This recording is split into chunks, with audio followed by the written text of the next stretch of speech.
Okay, now is Twitch gonna show it or not?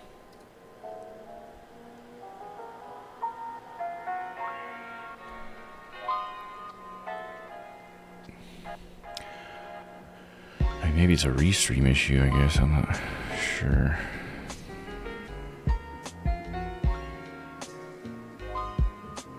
Yeah, it's just black still. Well, I might not be able to stream on Twitch today. It might just be a YouTube only stream, I guess. There's not much I can do about this.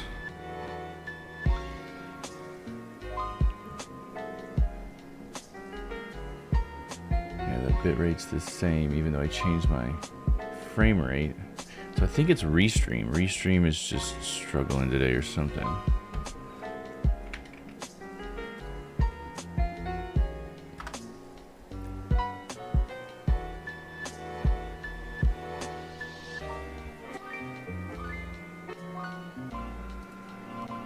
Yeah, it says it's streaming, but yeah, right, dude. Your streamer's just a black screen, man. Alright, let's see. Any settings in here I could change? Dude, they barely give you anything.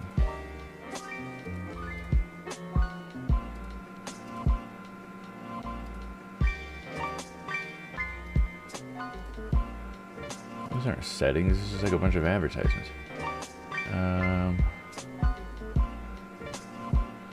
It says my health is excellent and everything on Restream, but not when you go to Twitch, my dude. Twitch is barfing.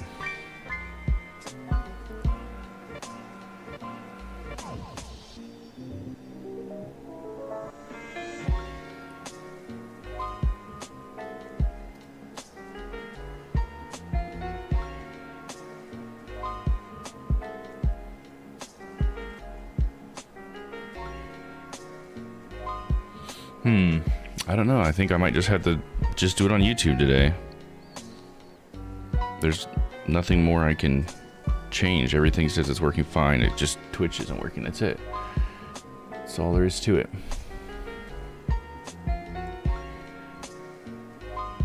So yeah, if you want to watch, guess you'll have to come over to the YouTube side. Let me see. Can I just stop the? I think I can just stop this Twitch stream right here. Does that? Yeah, there we go. Now it says off on Twitch, but I'm still good on YouTube.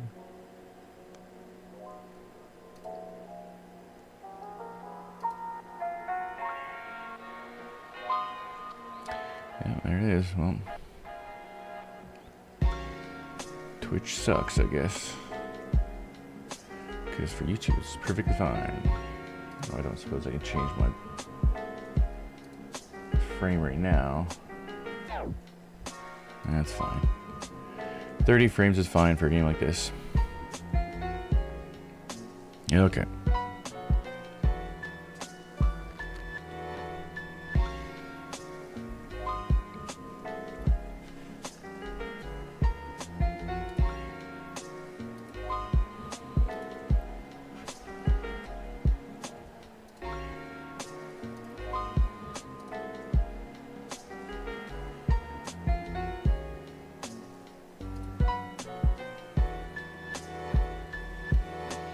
I'm just gonna update my notification on the old Twitch or the old Discord channel real quick. Sorry, 1 sec.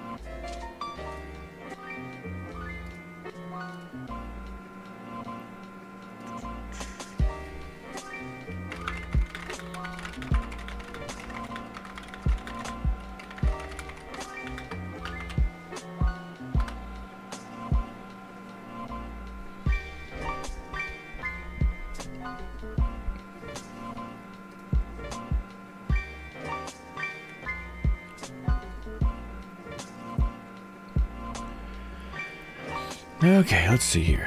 Pop over to the main scene. All right, here we are. Thank you, I'm Broke Dude, for helping me troubleshoot that a little bit. Because for some reason on my dashboard, it would act like it just couldn't load the player or something. But then on my phone, it was just black as well. So yeah, I don't know what's up with Twitch today. It was working fine the last like 4 weeks I've done this, 5 weeks. However long I've been doing this on Sundays. So I don't know, maybe it's just some little hiccup and they'll fix it. Here's hoping, I guess. I don't think it'd be my PC at all, because yeah, it can't be me, because I used Restream to stream on both platforms, and Restream said it was excellent and it was fine. So I think it's on their end. So nothing for me to do. Let's go ahead and get to the game. See if the audio's all right. So I think we're good to go. All right, let's see. Recap. Last week, we got into the crazy part of the game where people started dying everywhere, so that was pretty exciting.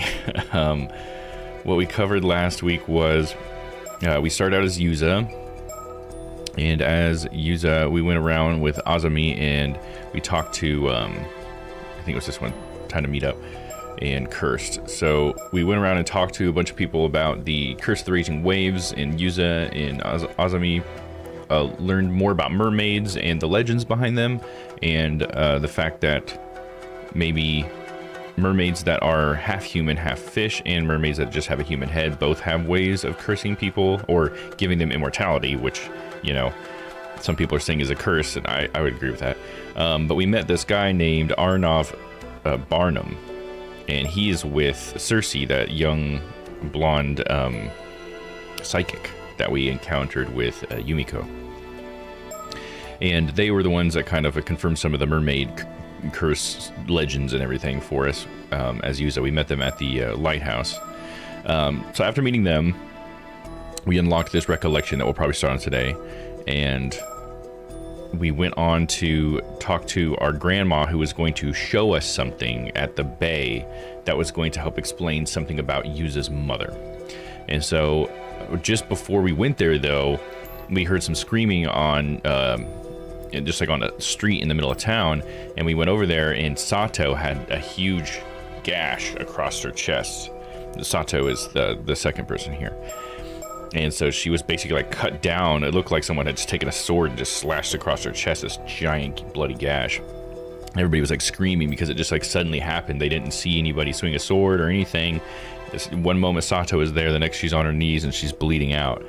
And sort of in the panic, all of a sudden Sato's body started healing itself, and she just completely, her wound just completely got healed with this black smoke like covered it, and then all of a sudden she stood up and then ran away, and it was like, what the hell? So then we became Sato. Well, hold on, I should reverse that. So before we became Sato, to find more out about that, what Yuza and Azami did was they tried to meet up with Yuza's mother, or grandmother, I should say, to learn about Yuza's mother. And once they got there, his grandmother was like, oh, it's right here. And she was like about to, I guess, get whatever she was going to get to show us. And then all of a sudden she was cut down, just like Sato was, but she didn't heal. She was dead.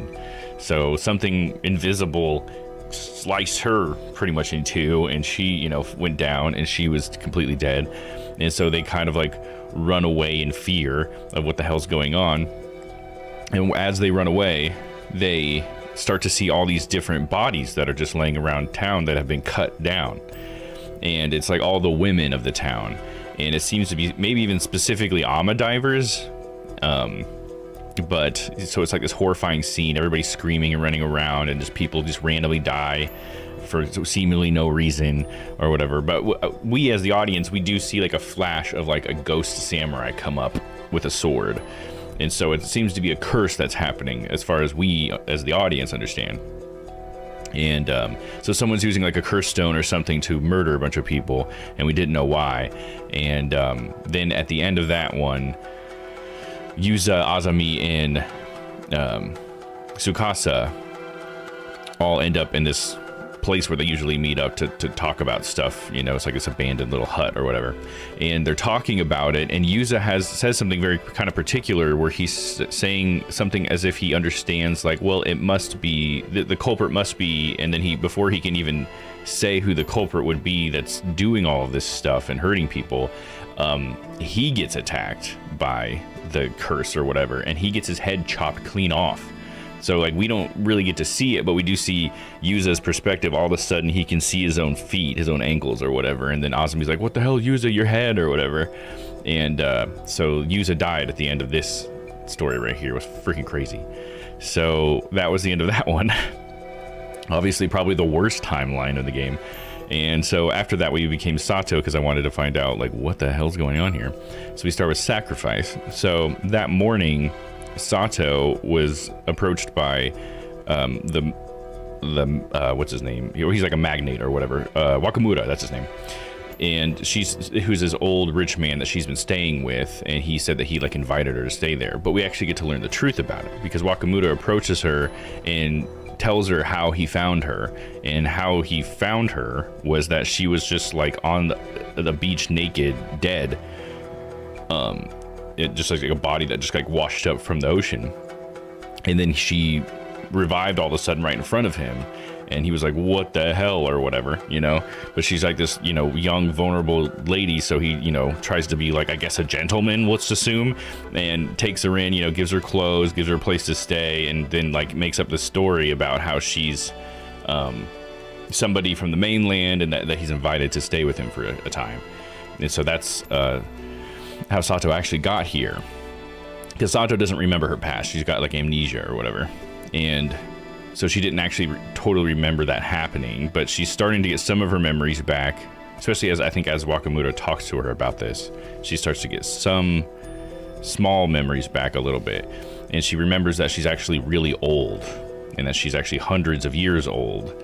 And so we, you know, kind of put pieces together because we've learned lore about mermaids, and so she is apparently connected to this ancient story about a young girl who ate some of a mermaid's flesh and was cursed to be immortal, or at least live for like 800 years, I think is how the actual curse is supposed to work.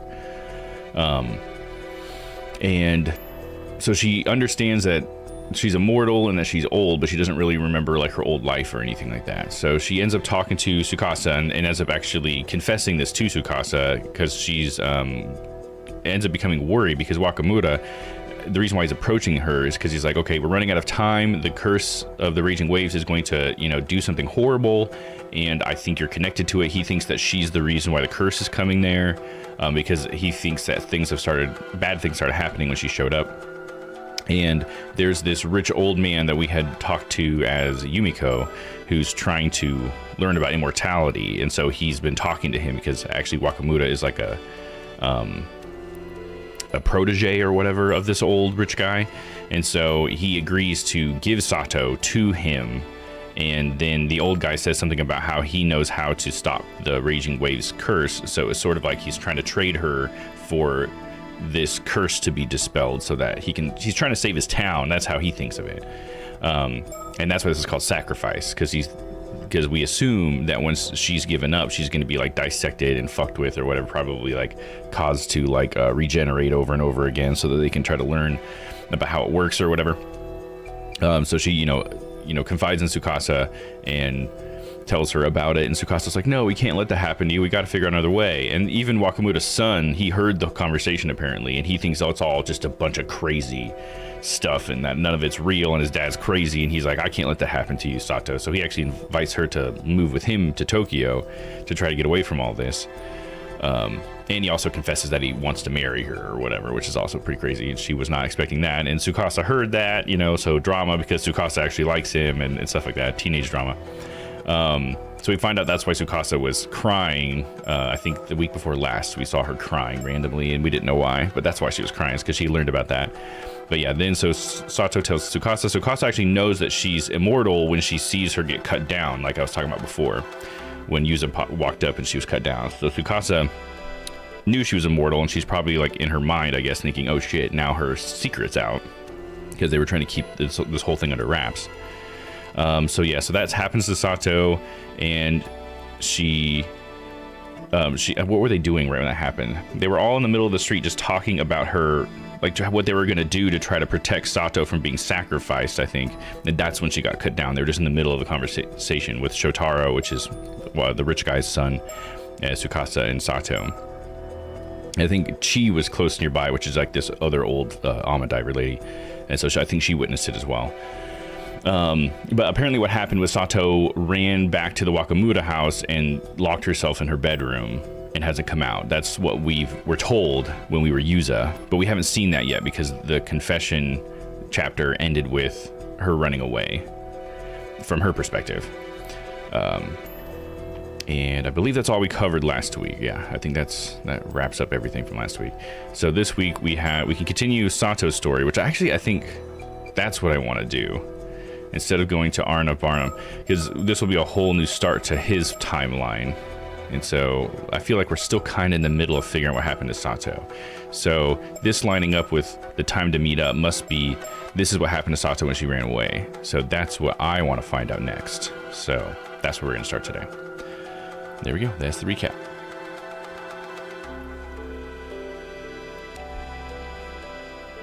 So let's find out. Shadow, Satomi Shiranami. Summary of previous events. The slash from the curse leaves Sato with a large wound on her chest. She dies, but only for a moment, and then resurrects in front of everyone, revealing that she is no normal person. She escapes in a panic, unsure of what will happen next. Oh yeah, there's one other thing we should review really quick too, because there is a direct connection with a file that we have with who Sato is, because the game actually like explicitly showed us that. Oh, there was more mockingbirds for me to see because I'm trying to get all these mockingbird stickers. I think it was in Traditions and History. I think it was in here. Yeah, here it is. This is the story of her originally. This is what the game was showing us because it kept flashing bits of like this text in front of us because it showed us that Osato was the name of the girl. So she basically has the same name. There's just missing the O. So let's read it again. Although the exact time period is unclear, legends tell of a girl named Osato from Kusawa in Ano Town of Aged District, who became immortal after eating the flesh of a mermaid and went on to become Yao Bikuni, a nun who lived for 800 years. So this is apparently Sato. But none of the characters were shown that. That was just for us as the viewer, I believe, to make the connection. All right, let's start. August 7th at night. Wakamuta residence. Let me get my foot pedal ready for my inner voice filter. Okay. Huh? Was I asleep? Oh, right. I got attacked out of nowhere, right in the middle of Chuo Street. Every time I come back to life, my head's always foggy and my memory's all over the place. Let's see. After I was cut down, everyone saw me resurrect, so I panicked and started running around trying to hide. But in the end, Mr. Wakamuta found me. He told me to stay put in the house and keep my head down. Sounds like things are getting pretty chaotic on the island, all because of me. Oh, there was one big thing I forgot to mention when we were Sato. So Sato and Tsukasa ends up coming back to the house, and there was a phone call that Sato answers, and the person on the phone claims to know her and has known her since before she got here. And so he's calling her Osato, so that's another direct connection. That's her. And he says that she needs to meet him at the final ferry tonight to leave with him, or else he's going to kill everyone on the island. And he says he'll start with the women. And so that's how we kind of discover that that's why the women specifically are dying. Because they decide not to listen to him. Because like Shotaro says the guy's crazy. And I think that's actually what we were talking about when she got cut down with everybody. Shotaro says he's crazy. Mr. Wakamuta gets in a big fuss about it after we tell him about it. And he's like, I'm going to find this assassin. This is ridiculous. And I'll handle this. You girls just stay here and all this stuff. And he leaves.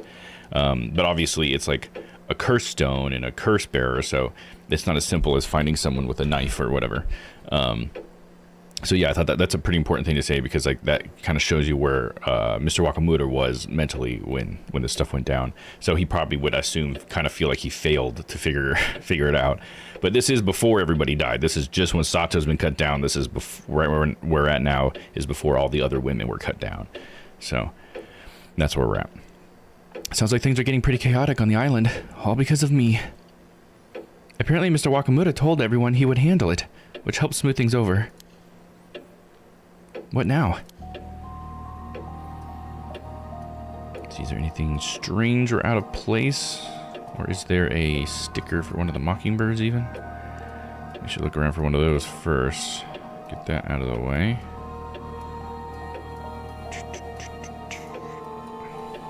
have already found a mockingbird in here, but I think maybe like per scene, like, because I've never been here at night, so maybe there could be a different mockingbird sticker. I'm not seeing one though. I think before it was like right here or right here. They stand out pretty well, so I think if it was here, I would have saw it by now. Sometimes they honestly can be pretty tricky with them.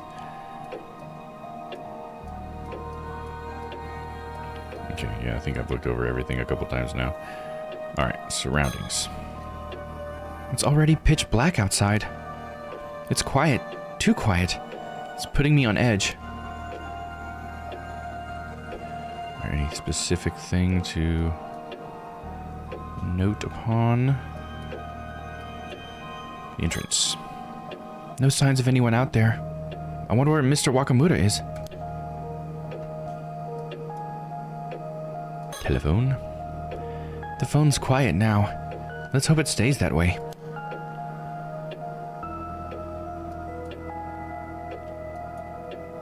Window, this room. There's the flag. We can talk about the flag again. Kamishimaru's still on his usual spot. It's really reassuring to see him.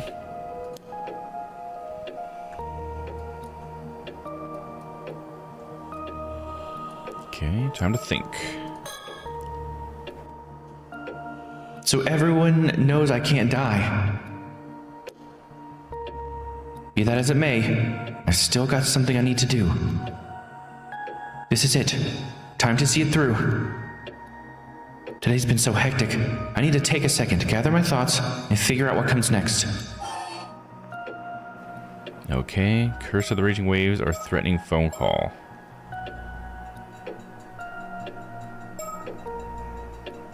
I mean, in my mind, I would go with threatening phone call because that's, as far as what uses timeline, that's kind of the next thing that happens is that guy actually goes through with his threat. So let's go with that one.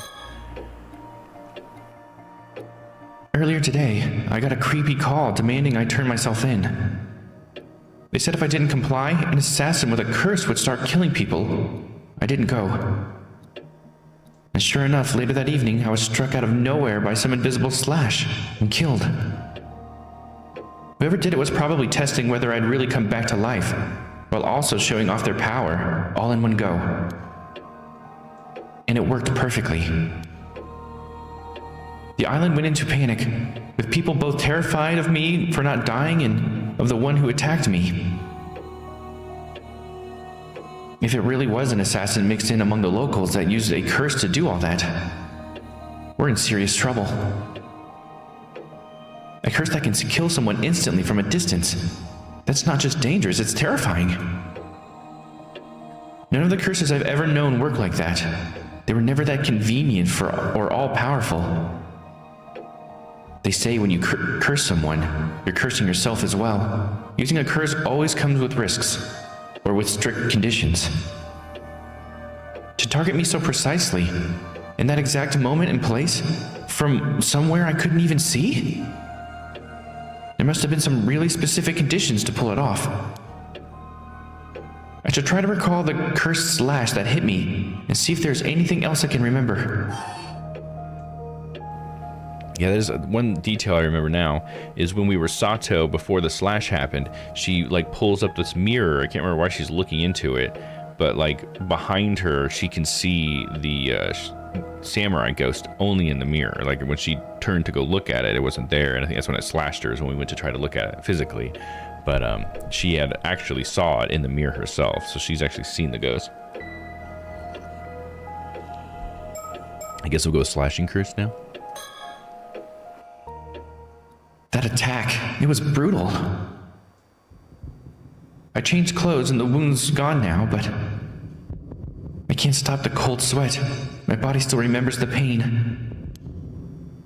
But I'm the only one who can get to the bottom of this curse. I need to think back, remember exactly what happened when I was cursed. Okay, I think we just gotta keep going with this option then. There has to be some kind of clue.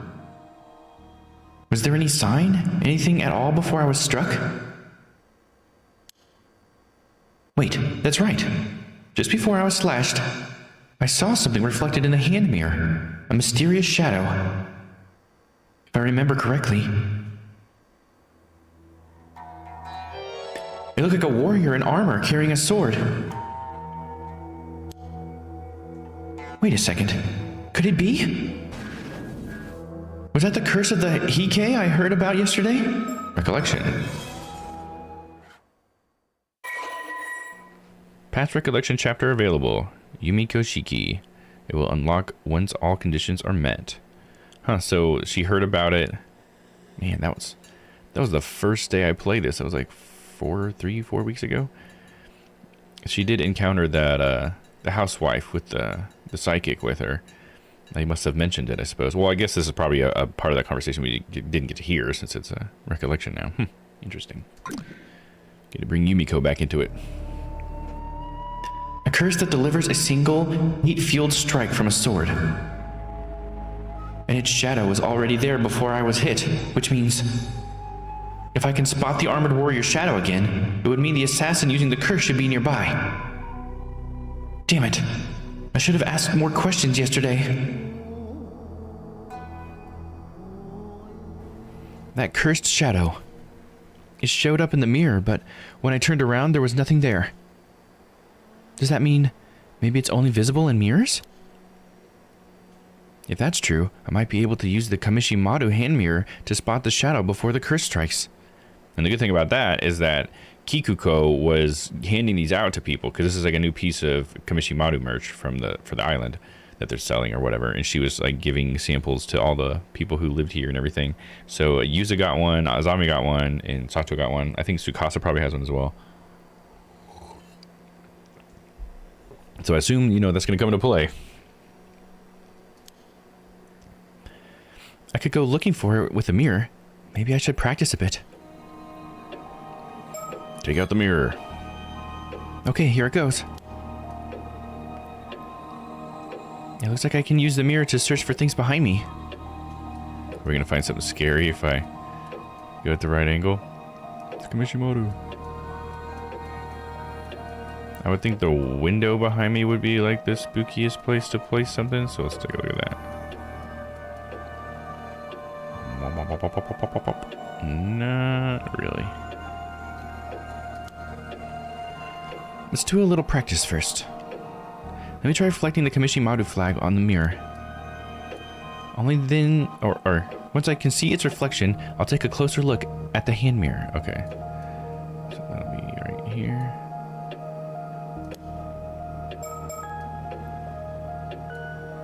Oh, okay. So once it's saying I can investigate like that. Okay. Ah, there you are, Kamishimaru. Okay, this works. Do we think some more? The slashing curse again. I should also reflect a bit more on what I know about Unkaku Dono. Alright, Unkaku Dono is I always forget that's what they call him. That's what the old rich man who's trying to figure out about immortality, that's what they call him. I think it means some sort of ruler. I think Dono means something like a person of a high place or something, I'm not sure. But it's sort of like a title that's been bestowed upon him. I guess I'll keep clicking slashing curse. We're not done with it yet. Nope. She says the same thing. Okay, so that means we need to think about other stuff. Threatening phone call. It seems that Mr. Wakamura still hasn't figured out who the assassin is either. Whoever they are blending in with the locals and triggering the curse with ease. As far as I know, only a psychic with a powerful spirit sense could use a curse like that. Is there really someone like that on this island? The killing definitely won't stop with just the attack on me. Even the man on the phone was ranting about killing everyone off, one by one. But at least for the moment, it seems pretty quiet outside. Still, there's no telling when it'll start. If that caller really can wield a curse, maybe turning them down wasn't the smartest move. Then again, there's no way I was going to hand myself over. And like Shotaro said, there's always a chance that the caller was working for Unkaku Dono. Okay, and now I'll finally get to Curse of the Raging Waves. Well, she did just say something about Ukaku no Dono, so maybe I'll try the Slashing Curse and see if we got any more there now. Okay, if I can catch the shadow with the mirror before anything happens, then maybe I can find the assassin right as they're about to use the curse. Wait, one problem. If anyone on the island sees me now, it'll just cause more panic.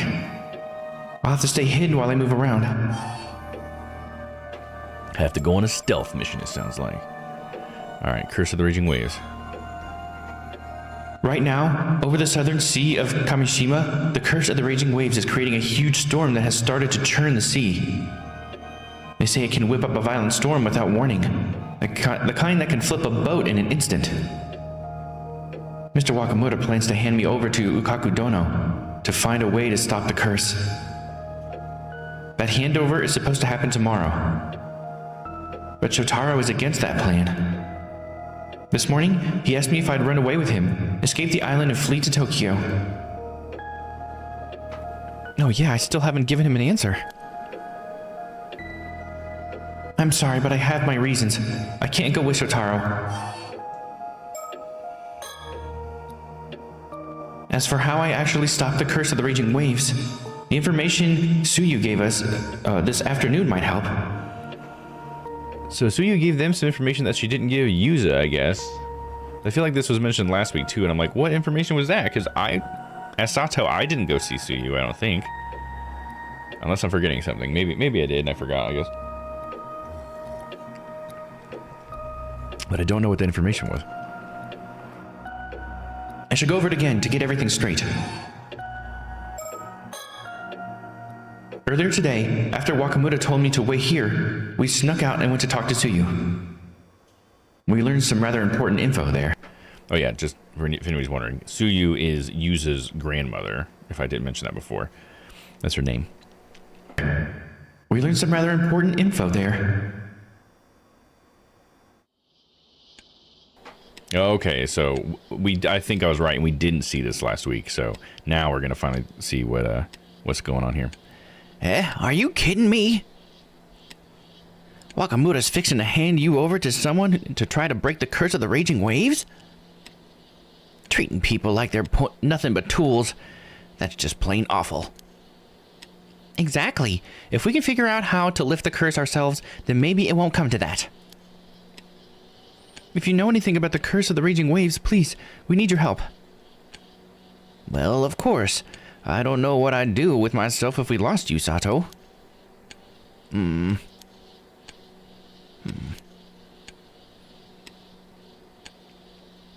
Well, reckon it's fine to tell you. I was about to tell Yuza and Azami later anyway. Oh, okay, cool. So we do get to find out what she was going to tell them. Okay. Come on, you two. I've got something to show you. I promised I'd tell Yuza and Azami tonight, but there's something I need to check. So I'll fill you two in first. Oh, thank you. August 7th, afternoon. Ah, there it is. Just as I remember it. Suyu, are you sure you're okay with climbing these rocks with your injured leg? Ah, don't you worry about me. Still got a few ticks left in the old bones. Truth is, I put together a little shrine behind these rocks. Nobody else knows it's there, so it's been hidden here for ages now. Really? There was a shrine all the way out here? Oh, it's a curse stone, I think. Or no, it's a mirror, right? It's an old mirror. I think sometimes the curse stones have like a little tassel on. That's why I thought that at first, but yeah. Oh, is this one of those bronze mirrors? I think I saw one on my history textbook once. Okay, I wonder if this has like some special magical mirror powers. It's kind of old and worn, but it's so small and cute. It's a beauty, all right. But there's a lot more to it than it looks. Okay, let's look around for a Mockingbird sticker. Don't know who would put a sticker out here, but you never know. Be interesting if it was on Tsukasa somehow. She's like, got it stuck to her face.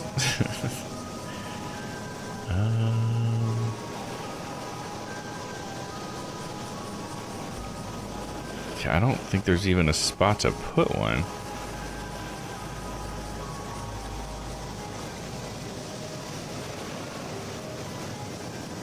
There's not some way it's gonna be up in the sky.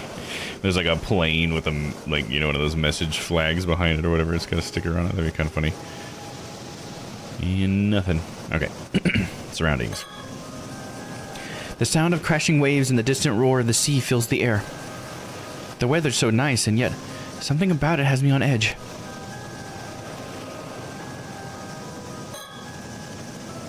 Having Tsukasa here with me means more than I can say. How far will she follow me in all this, I wonder? Even out here, Suyu remains her usual calm, unshakable self. Unfortunately, that only makes it harder to tell where the jokes end and the serious talk begins. I think I might have picked up a bit of that from her. Honestly, Suyu seems like she's a pretty awesome grandma. She is kind of like always kidding around and stuff. Alright, let's do a little think. Wait, I know that bronze mirror. No way! Interesting. She recognizes it. Should we talk to Tsukasa first? Let's see what Suyu has to say. Okay. Suyu, what exactly is that mirror? This here, it used to belong to Made, Yuza's mother. Wait, Yuza's ma? Well, to be precise, Made found it at the bottom of the old well after she came to Kamishima. The old well? That's where the bronze mirror came from? Sure is, though I don't know much about beyond that, I'm afraid. Anywho, she said we had to keep it enshrined somewhere that overlooked the southern sea, so we tucked it away back here. It was here even back when Made was still alive, so that's gotta be near 20 years now. That's a long time.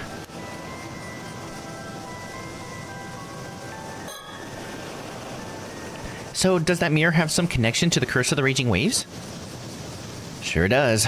Listen, all I'm about to tell you is just what Made once told me.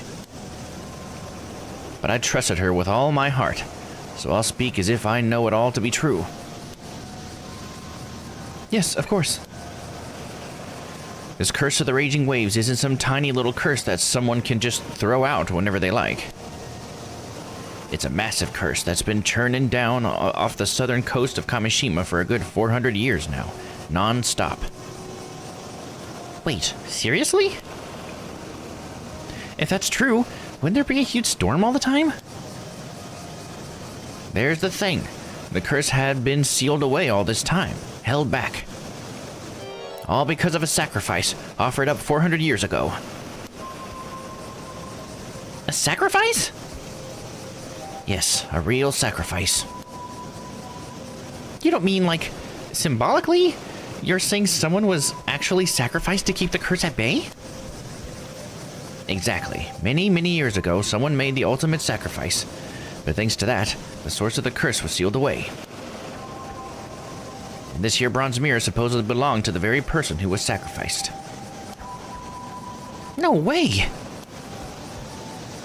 Thing is, even with that sacrifice, after 400 years, the effects that held back the curse are getting weaker and weaker. Wait, really? So in other words, now that the curse is overpowering its seal, the Curse of the Raging Waves could be set loose again? That's how it seems. But at the same time, it seems the curse itself has become a lot weaker over the last 400 years. Even with the seal wearing thin, the power of this bronze mirror has been able to keep it at bay. It's managed to hold back the Curse of the Raging Waves for the past 10 or so years. So I wonder if the person who was sacrificed was Sato, because she recognizes the mirror, right? So was it her mirror then?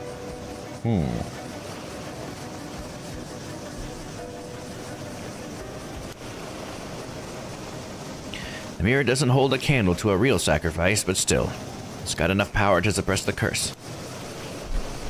Right. So if it wasn't for the mirror, the curse might have already swallowed up the island. But if that's the case, Made wasn't a curse bearer trying to unleash the curse at all.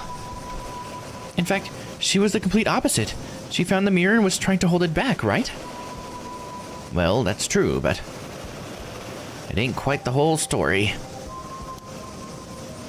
What do you mean?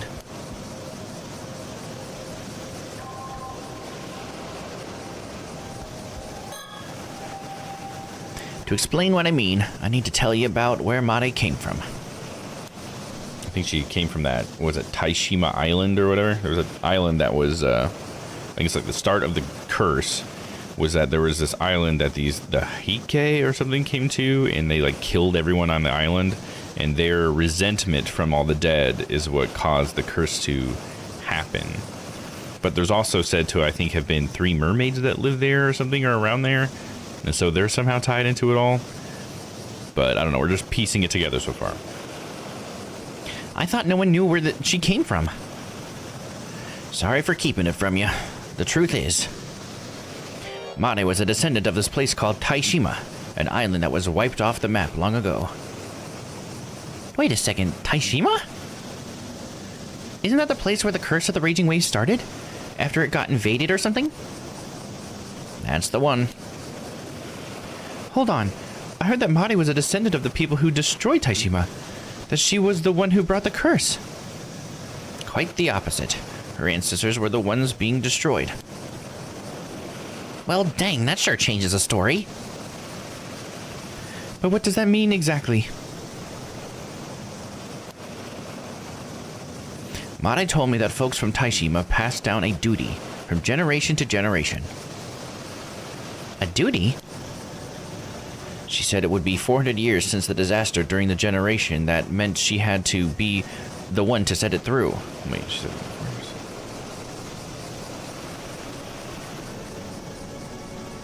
Okay, interesting. Was she trying to sacrifice herself then? Is that why she went out there that day? I don't know, interesting. To carry out that duty, first, the Curse of the Raging Waves had to be removed once and for all. They needed to wait for the curse to weaken, and so many a generation passed for that to happen.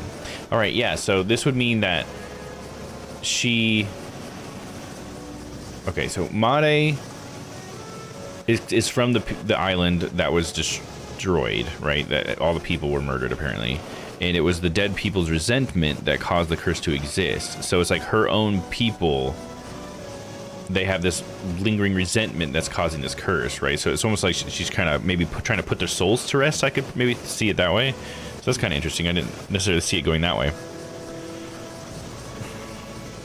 They needed to wait for the curse to weaken, and so many a generation passed for that to happen. So the duty wasn't just to stop the curse, that was just the first step? Right. Mare came to Kamishima because she was meant to fulfill that duty. Apparently, she spent years within the island watching for a sign of the curse was starting to weaken. Eventually, she ended up marrying my little Tosuke, but it seems that was never part of the plan. She often used to chuckle about it, saying that you never know when or where fate will bring someone into your life. I had no idea.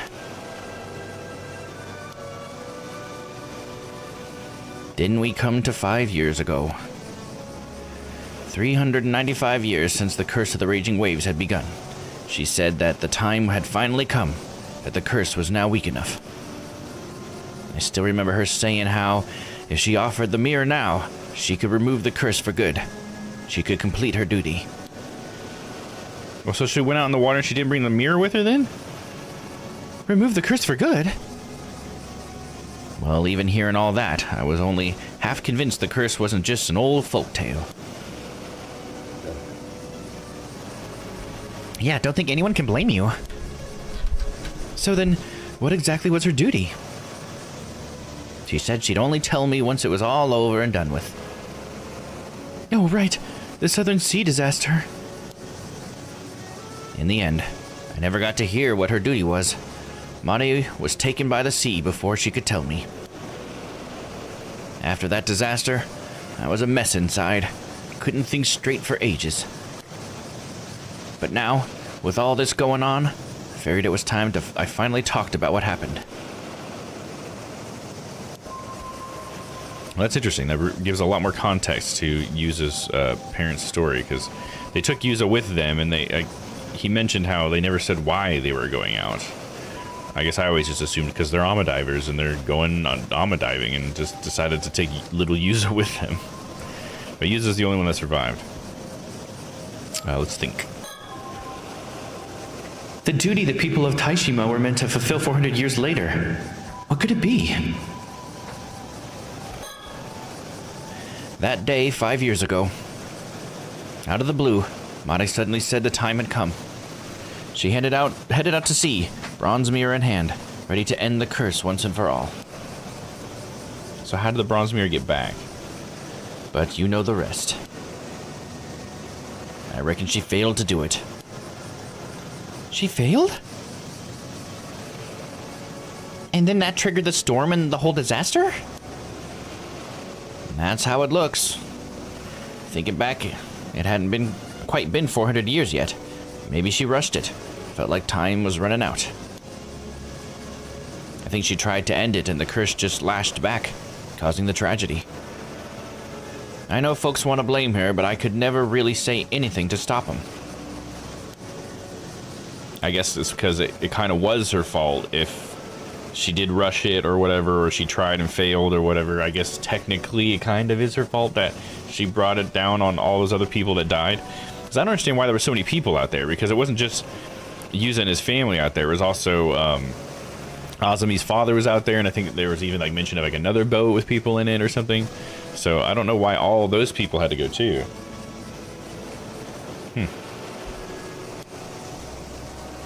One curious thing, though, Mare took this bronze mirror with her when she set out. But when Yuza was the only one found alive, he had the mirror on him. Ah, that's how it got back. So it must have been... Man, okay, so another piece from the lore so far is that Yuza has this brief memory of when he was surviving that. They had put like a safety or a life buoy on him or whatever. And he had gone underwater and was like probably about to drown. But then his hand was grabbed by a person and brought back to the surface. And he just remembers seeing like this shape of like a fish woman. So he thinks it was a mermaid saving him, and he has a feeling that that mermaid was his mother. And I think he only thinks that because his mother has this like weird backstory and she's so mysterious or whatever. So, it's not necessarily for sure that that was his mother, but that is the thought at the moment. So.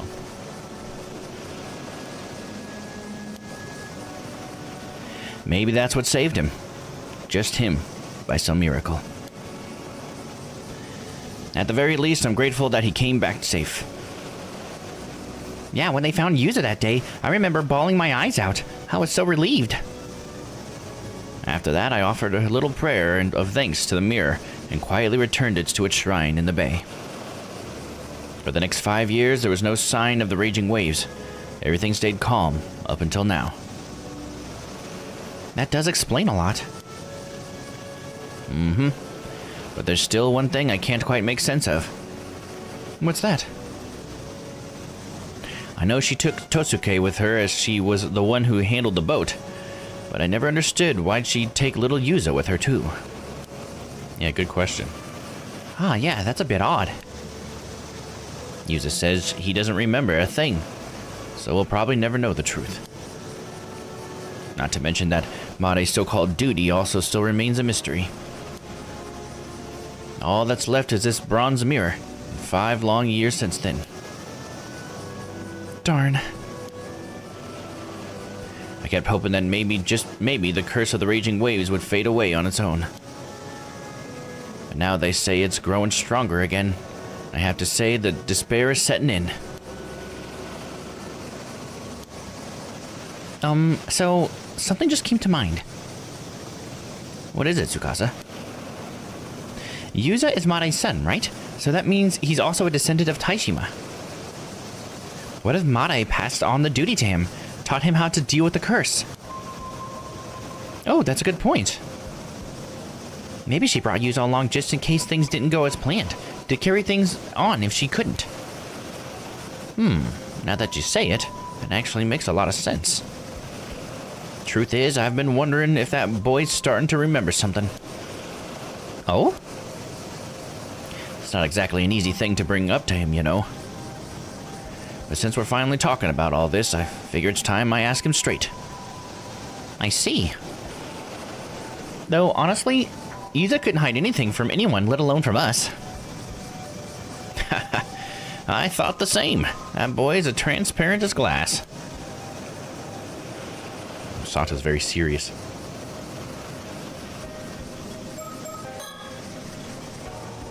Made tried to end the curse of the raging waves and failed. It cost her life and caused a disaster. So just offering the bronze mirror wasn't enough. What was missing?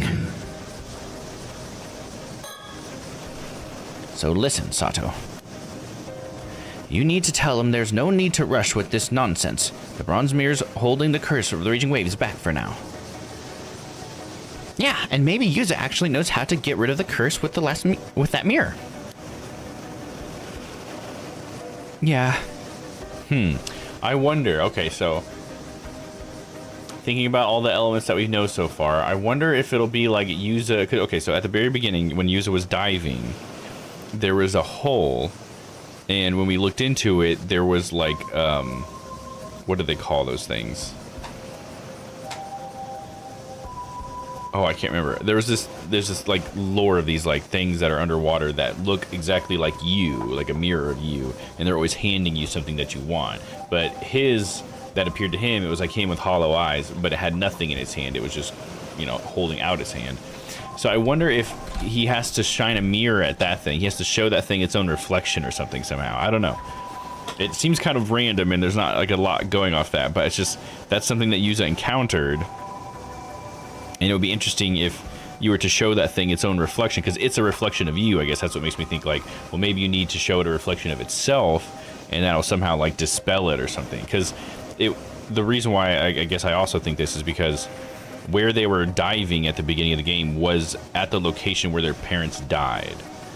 So specifically his mother. So that must have been the place where his mother was trying to dispel the curse or whatever, right? So maybe it does have something to do with that ghost that we saw. Oh, actually, now I remember too, there was another huge woman ghost that we saw while we were diving as well. But there wasn't much talk about that. But it was like pretty scary looking. It was huge. Anyway, maybe I'm wrong. Maybe I'm onto something. We'll see. Yeah. But it didn't work for Made. Not with the bronze mirror alone. The curse is still out there, so maybe it really does need me to, you know. Sato, you okay? You're acting kind of weird.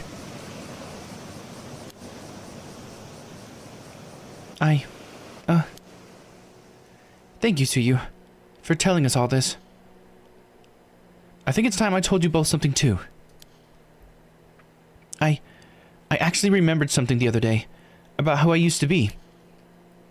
Wait, you mean you remembered even more? Yeah, sorry I didn't say anything sooner. I guess I'll just spill it. The one who was sacrificed 400 years ago, that was me.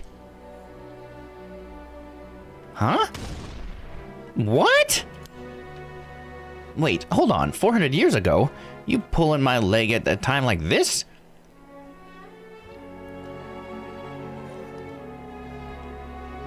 No, you see, the truth is... Well, I'll be. So you're telling me you're immortal? You promise you ain't pulling my leg? This one's a bit hard to swallow. I think the reason the curse is getting stronger is because I woke up 3 months ago after sleeping deep down on the seafloor. I think me waking up weakened the seal that was holding the curse back. Whoa, wait. So, when you said you'd been asleep for hundreds of years, you meant you were actually a sacrifice at the bottom of the ocean? That's awful! That's right. I was sacrificed to seal the curse at its source. It wasn't to remove it, though. It was just a way to keep it from seeping out. It was just a temporary fix, a stopgap until someone found a way to remove it for good. That said, it did last 400 years, I suppose. That's hard to even imagine. But after those 400 years, the curse was supposed to have weakened. And the way to end it should have been passed down. You mean by Mare? I guess she never had the chance. Maybe there's a chance that she did pass something on to Yuza. Maybe. But if she didn't, that would mean that I have to be the sacrifice again. Whoa, Sato, no! That's not how it has to be. That has to be the reason I'm immortal. Sato. I never should have woken up. Everyone here took me in, even though I didn't remember a thing. I didn't want to lose all that warmth, so I kept quiet. I'm so sorry. But if it comes to it, I'll take responsibility. I'll be the sacrifice again. No, Sato, don't talk like that. You've already protected us for 400 years. That's more than enough. I refuse to let you go through with that again. There has to be a reason that you woke up now. You weren't needed to seal the curse anymore. I know it. What a naive thing to say. She's right. We'll find a way to keep you safe through this, Sato. Dude, how crazy. All the pieces starting to come together. Files updated. Let's see. Curse of the Raging Waves. We already had this, so what was the new part? Hell, let's just read the whole thing again. A curse that causes an outbreak of turbulent waves and violent storms in the seas around Kamishima. It is said that the curse was born from the resentment of the former residents of Taishima, an island once located to the south of Kamishima, after someone brought about its destruction. Some believe that several of the disasters that have struck Kamishima in the past were actually caused by this curse in some manner, including the Kamishima South Sea disaster that occurred 5 years ago. The person accused of bringing the curse to Kamishima was called the Raging Waves Curse Bearer and was shunned by the island's inhabitants. In truth, the curse has been perpetually active ever since its inception. The sacrifice offered 400 years ago merely served as the served to seal the source of the calamity during this time. It is believed that Mare Minakuchi attempted to lift the curse once and for all, only for her failure to give rise to the disaster 5 years ago. It's interesting. What's also kind of interesting is that I think what we've learned is that they're not immortal forever. They're immortal for 800 years. And so I guess that means that Sato could seal it for another 400 years, but then she would wither away and die, apparently. I think that's how it works. So then 400 years from now, they'd still have another problem, I guess. But I guess supposedly it would be weaker because they're talking about how it's weakening or something. Although I don't know how they know that. It could be like gaining strength again since the seal is gone or something. I don't know.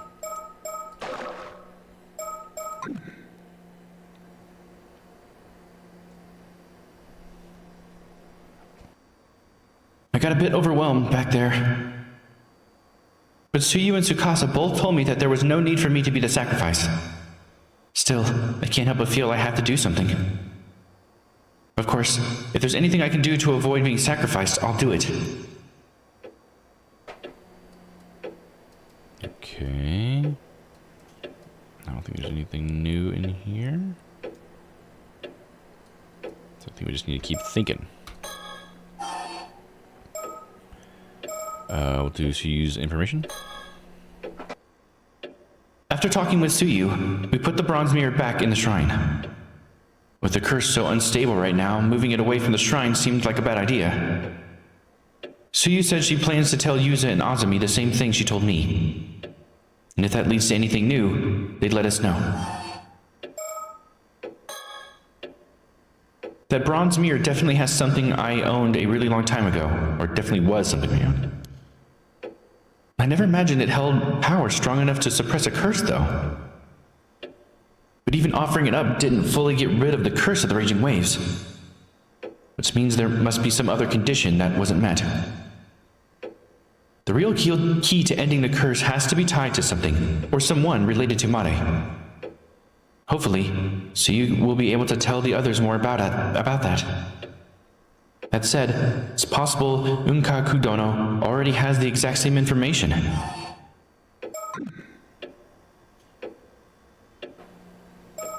Take out the mirror. Nothing unusual reflecting in the mirror here. I know at some point this is gonna be like some jump scary spooky thing or something where it's like all of a sudden there's a bad guy. Whoa. Alright, anyways, put the mirror away. And let's move. I guess for now, I just need to do whatever I can. If I can find that armored shadow again, maybe I can at least deal with that curse. I'll have to try to avoid places with lots of people around, though. Okay, are we gonna prevent people from dying, or are a bunch of fucking people gonna die? What leads do we even have to go on? Where are we going? Maybe we should just start from the top left and move our way down.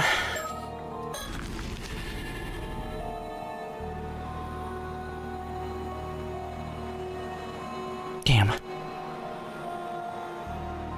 This isn't going to work. There are too many people around here.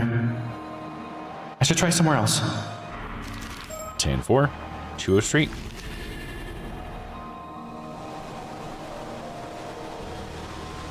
There's just as many people around here. It's too risky. Alright. Town clock.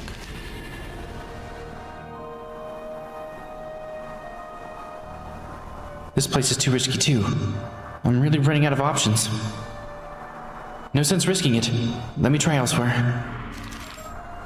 Alright, the Torii Gate.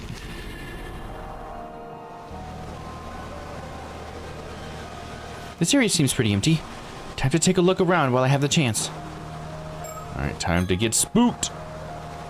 Okay, let's take... Oh, shit. I'm sure she said let's take a look around. I feel like I should maybe have looked... Let me put the mirror away first and look for a bird sticker. Sure, it would stick out like a sore thumb.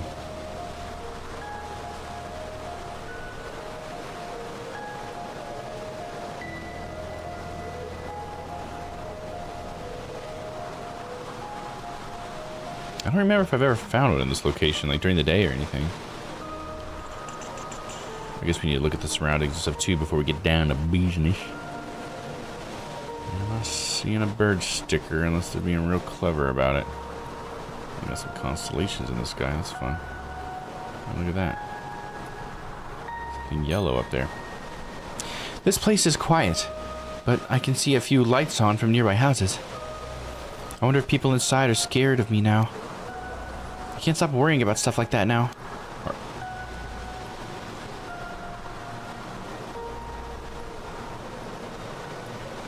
Look, there's a moving thing there. Interesting. Is that something I need to shine my mirror at then? Because that looks weird. Okay. Take out the mirror. What if I look at the ground? Can I see the sky? I can't get that much of the sky in the mirror. Huh. Interesting little thing they put in the sky then. Spinning and spinning and spinning.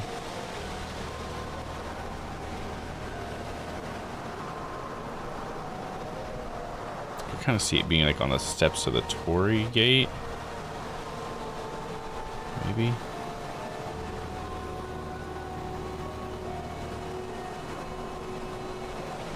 Wish I could see a bigger area than just half the mirror. Sato, your big old noggin's in the way. I'm not seeing anything. Maybe it's a bus. This ain't the place. Let's try looking down. Scanning, scanning.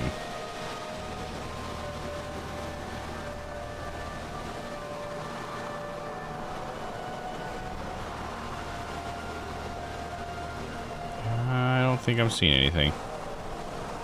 It's like a walkway. That feels like it'll be a good place for a ghost to be. Let's try looking at it. Nope, nothing's here. Yeah, I ain't seeing shit. Is there anything else to look at besides just general surroundings? Houses, houses, da, da, da, da.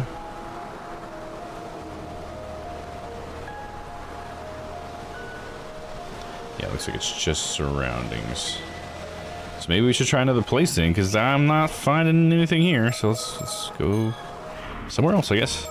Kante Kisho Ruins. This is where Yuza's head was chopped off, so maybe we'll find something here. Could be crazy. Nobody around here either. Let me look around.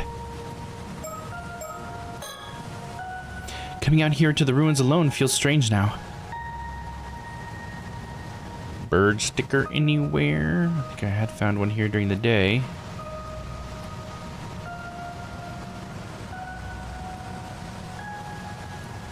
Not seeing anything. Let's think. Even still, even if I do find that shadow again, does that mean I'm going to get slashed again? Yeah, that'd be pretty scary. Dig it out.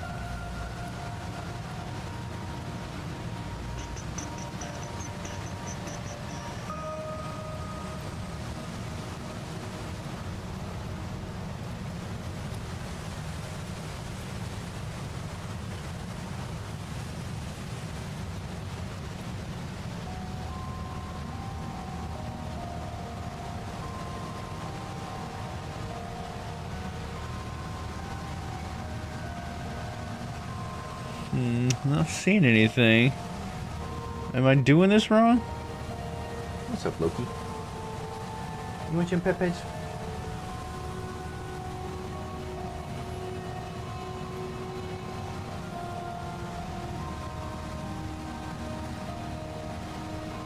Yeah, maybe there's nothing here either. Oh, this felt like it would be a good place for a ghost to be. Damn. Try a little bit higher.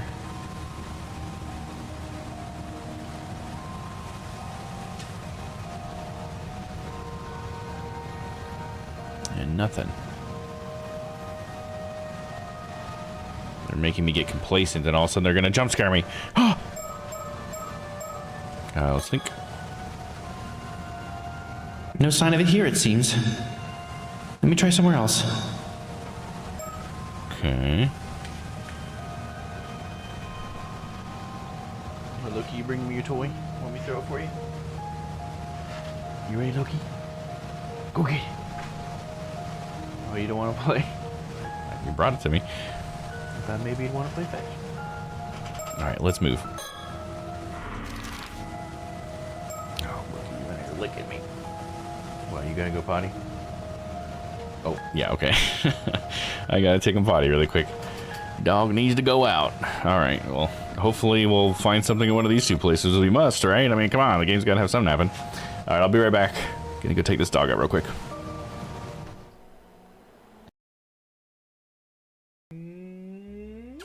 You little cutie. Well,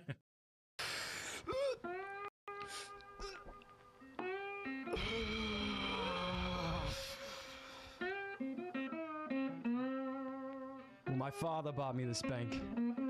You know what he said to me? He said, son, you will more than likely fail, and they'll probably have to buy you another business venture. I mean, you are so stupid. To tell you the truth, I almost believed him. But I knew better. Oh, I knew it'd be an easy scam when I saw these dumb hicks. And nothing is better than scamming hardworking people out of their money. I mean, I really hit the big one. The big kahuna. Big Bertha. Biggie Smalls' pinky ring dipped in gold that was then shoved up a dog's ass that was then shoved into a big money laundering machine. It was like stealing something easy to steal, like a pack of gum, or the money I used to take out of Nana's purse to buy whippets from the gas station. Me and my friend Jimmy used to gack up on balloons and expose ourselves to the old ladies at the park. Then we'd piss ourselves till we passed out. Regretfully, Jimmy died of sudden sniffing death syndrome while huffing a can of Rust-Oleum. Jimmy was a real one, a real ace. But I'm still here, baby. Still doing whippets.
Some samurai hurricane.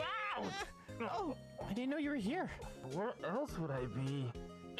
What was that crazy show you were just watching? What? You've got to be kidding me. The Steel Samurai, warrior of New Old Tokyo. Us youngins love it. So you mean teenagers like to watch it? More like kids. Well, if it's for kids, why are you so excited about it? Cause I'm a kid at heart. Good for you. But I've got to worry about bills like an adult. We haven't had a single client this month. The Steel Samurai, warrior of New Old Tokyo. Huh, you're a superhero. Nice. That takes me back. What?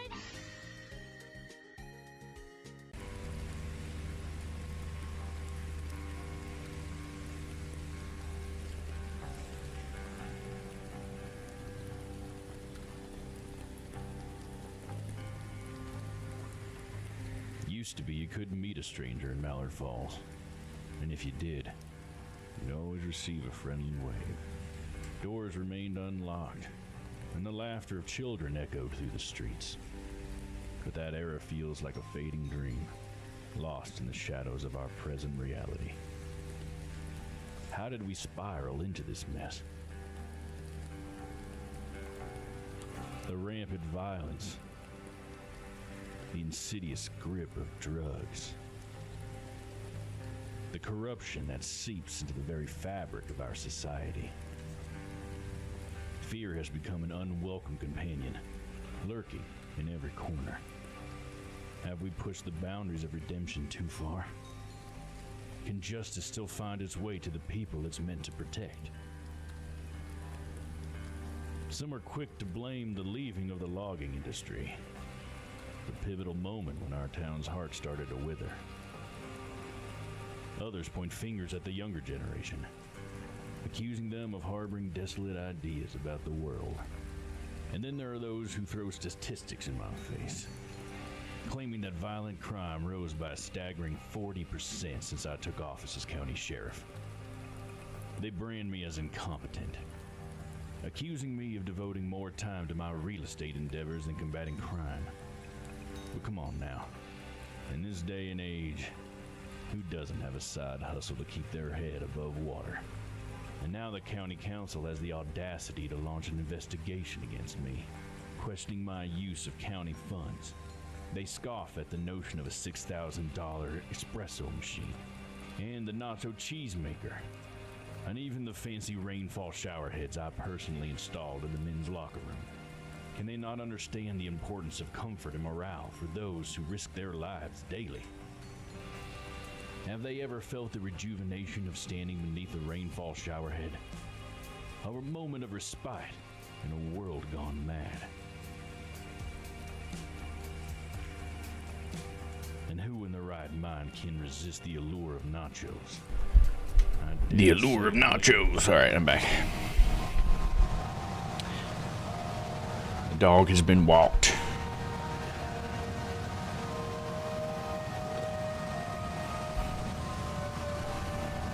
All right, where were we? Looking for reflections in the mirror, I believe. All right. Let's try the bay. See what's up. Maybe I can find something here. Still, even if I do find that shadow again, does that mean I'm going to be slashed again? Yeah, it's the same thought she had earlier. Surroundings. Wait, didn't Tsuyu say she was meeting Yuza and Azumi here later? I should look around quickly before anyone shows up.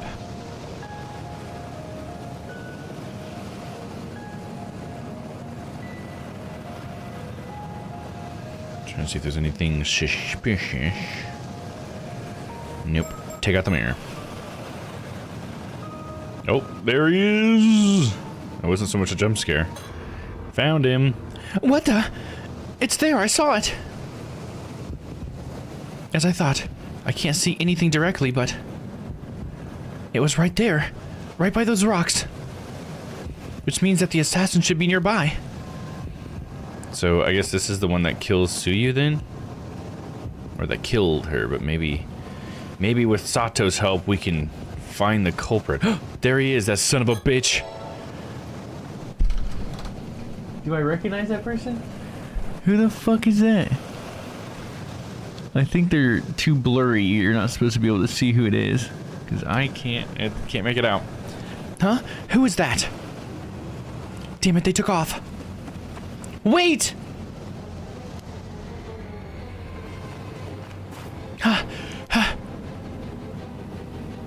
Damn it, I lost them. Well, someone as out of shape as me never had a chance to catch up. I don't even really know if they went this way. This is hopeless.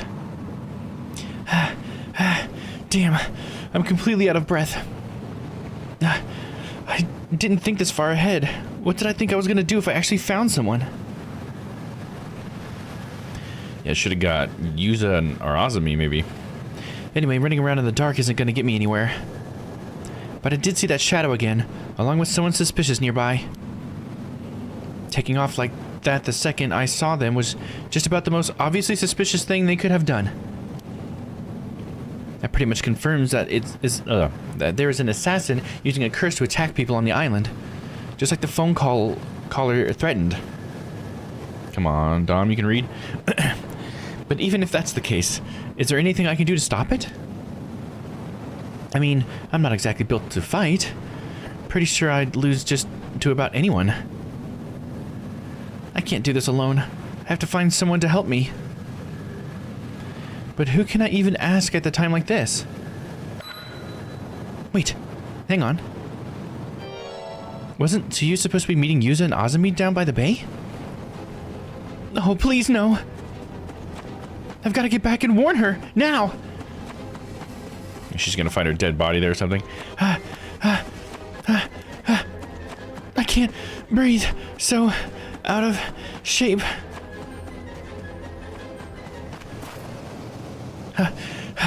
I'm here, barely.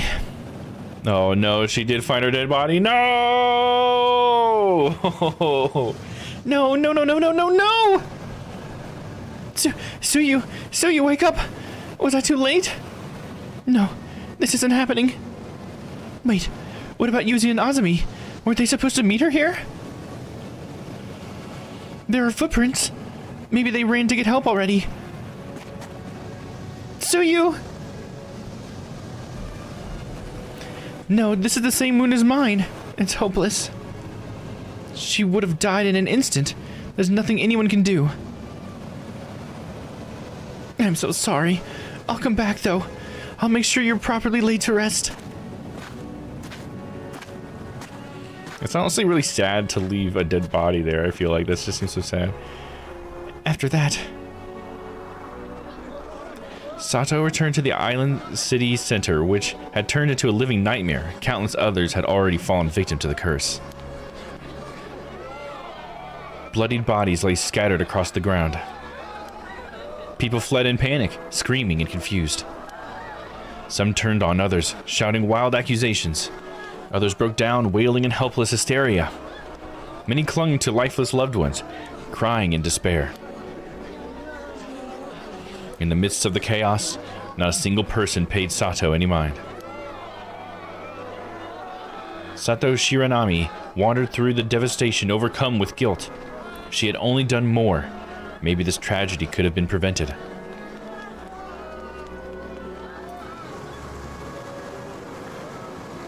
if I had just listened. If I had just done what the damn phone caller had told me, none of this would have happened. This is all my fault. It's all because I dared to hope that I could keep on living. That was where Kikuko was dead before, right? But where's her body? Big smear there. This is all wrong. I was never supposed to be here. It's all wrong. This body, my life, maybe it's better if it just ends. I'll surrender to the assassin right now, if that stops any more people from getting hurt. So where did Kikuko's body go? Don't tell me she's immortal too. That'd be crazy. Oh my god. Mr. Wakamoto, what the fuck, dude? Where'd you come from? Alright, we'll get to him in a second. Holy crap. Blood? There's a pool of fresh blood. Someone must have collapsed here too. There's actually no surroundings then. It's usually always a surroundings thing. Bah! Can't even just take a look at him. I gotta think. I had to find the assassin. I need to tell them that I'll surrender before more lives are lost. Nah! Mr. Wakamoto, where did you... Sato! Where is Tsukasa? Tell me where Tsukasa Awao is right now! Huh? Why does he care about that? Tsukasa? Why Tsukasa? Can't believe I missed it. I figured Unkakudono had a couple of secret kids stashed somewhere. But Tsukasa Awao? She was the one all along? You lot been keeping it secret from the start. What the fuck is he talking about? Tsukasa? What? What are you talking about? That goddamn assassin's gotta be working for Ukakudono, so it has to be her. Where is she? Gotta get my hands on her and put an end to this mess. Stop wasting time and talk. Probably at the Babe. Probably at Kante Kisho. I mean, I'm pretty sure she's at Kante Kisho. That's the... Oh man, do I tell him where Tsukasa is or not? I don't know what the fuck he knows. Oh my god.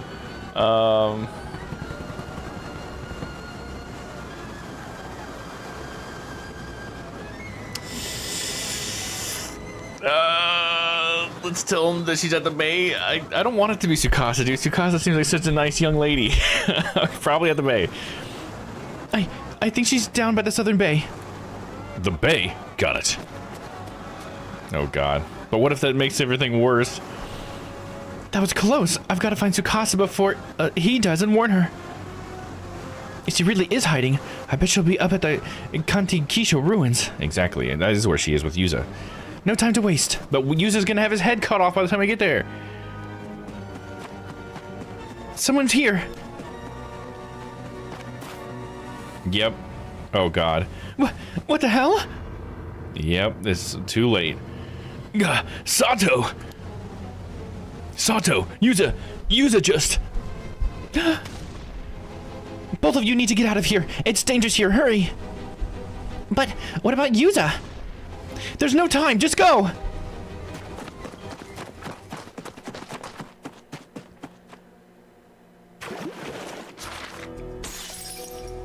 What the fuck? Does it go farther? Oh, it does. Oh god, we gotta still continue and figure out what happens, dude. So there must be another branch here if we would have told... if Wakamoto would have been there. Oh god. Alright, here we go. The tragedy of Kamishima. Mysterious deaths continue to occur amongst the island's residents. It is not long before the same tragedy befalls Yuza. Azumi and the others are left helpless and overwhelmed by grief. This is so fucking gnarly. Damn it, what the hell is going on? What the fuck happened to you, Yuza? How could you just die like that out of nowhere? You managed to live through the disaster 5 years ago, just to die like this?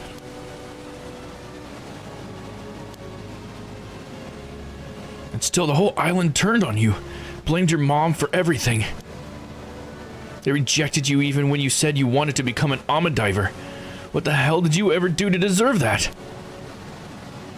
But you never once complained, just kept going on like it was nothing. You did everything right. Someone like you deserves so much better. You deserve to be happy, damn it. I would have done anything to make that happen. And yet I couldn't do a damn thing. I'm sorry. I'm so damn sorry, Yuza. This shouldn't have been in the way to go. Wait, this shouldn't have been the way for you to go. How could the gods think this is fair? How? Hey, Tsukasa. Sorry, I know this is a terrible time, but there's something important I need to tell you. Yeah, go ahead. So, So there is one thing that's I've always thought was kind of weird is Tsukasa doesn't get attacked, but she does do ama diving, and she's a woman. So maybe she is the assassin. That would be crazy. There aren't many people around here, so it's nothing like the chaos in town. It's so quiet here. It almost feels like the whole nightmare earlier was just a dream. If only that were true. Alright, is there... I know this seems like a weird time to look, but is there a bird sticker? We gotta look, guys. It's a part of the game. Poor Azumi, dude. He's so broken up. That was his best friend, dude.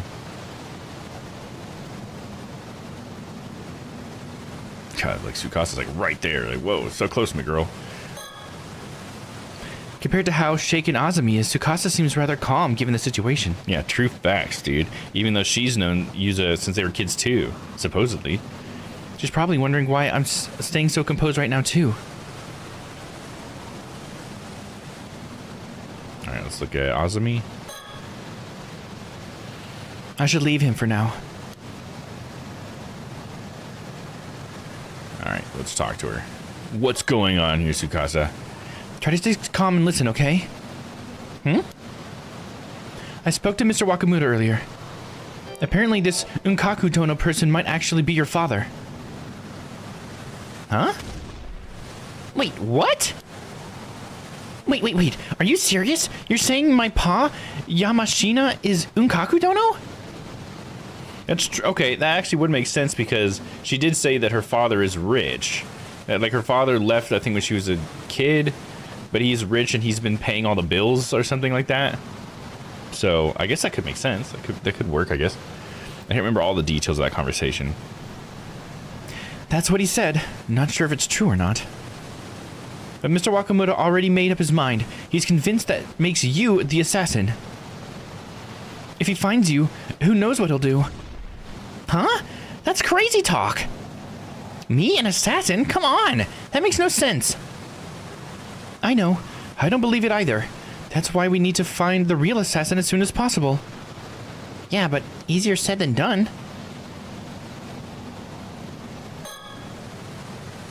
Sato, Suyu's gone and so is Yuza. Yeah, I never thought it would come to this. I'm scared. What are we supposed to do now? I didn't manage to find out any more about the curse of the raging waves, but right now we have to find the assassin. Earlier, down by the bay, I saw the curse shadow again, as well as someone running away. Wait, the shadow. Sorry, I need to check something curse-related real quick. The curse? Oh, right. Earlier Earlier you, what? Oh, you were in the middle of saying something there? I know. I can check with the hand mirror to make sure that the shadow isn't nearby. Taking out the mirror. Taking out the trash. Okay, where's Azumi? Is he okay? Let's make sure it's not around him or anything. Nah, he seems safe enough. What if it's like hovering over Tsukasa? Ah, damn it. What is it? Oh, no. Ah, damn it. What was it? I can't remember. What was what? Whoa, don't scare me like that. Tsukasa, what's the matter? I guess the shock made me forget. Right before it happened, Yuza realized something important, but I'm blanking on it right now. Right, yeah. He was saying who the culprit was going to be. I was actually thinking about that after the stream last week. Like, what, is there any information that I could put together there? But I don't think I could. Huh? Something important? Yeah, Yuza said he figured out the condition that the curse needed to affect someone. I swear he said something about people being marked by something, but I can't really remember. He was just about to say who the culprit was too, and then, well, that happened to him. Yeah, because you killed him, you stupid assassin. I'm just kidding. I have no idea. Marked? I can't remember. Just thinking about that moment's making me sick. But it's like kind of suspicious that I was about to point the mirror at her, and then all of a sudden she's like, whoa, wait. Like, getting suspicious. No, Tsukasa, it's okay. Don't force yourself to remember. I won't, but still, I do remember one thing he said. He thought that the curse could only target women from the island, but now that he was targeted... Oh, hold on a second. I think you see what he's getting at. Sato, did you figure something out? Could the curse be using this as a marker? What is the marker? Oh, fuck. What?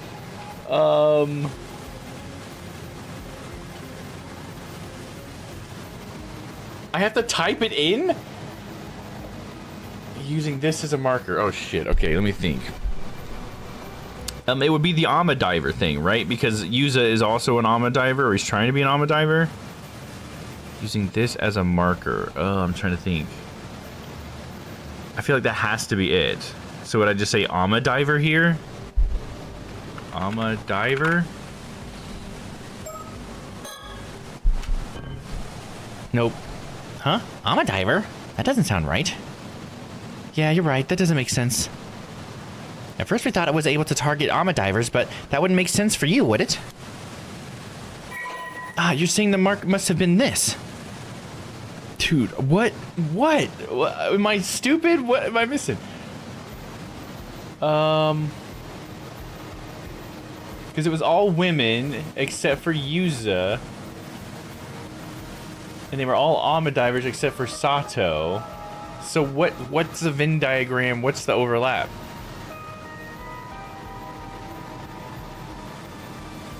What is the marker? Shoot, dude, I don't know.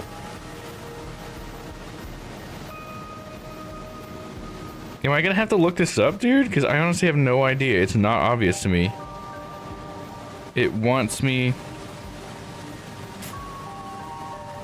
to type it in, but I have no idea what to type.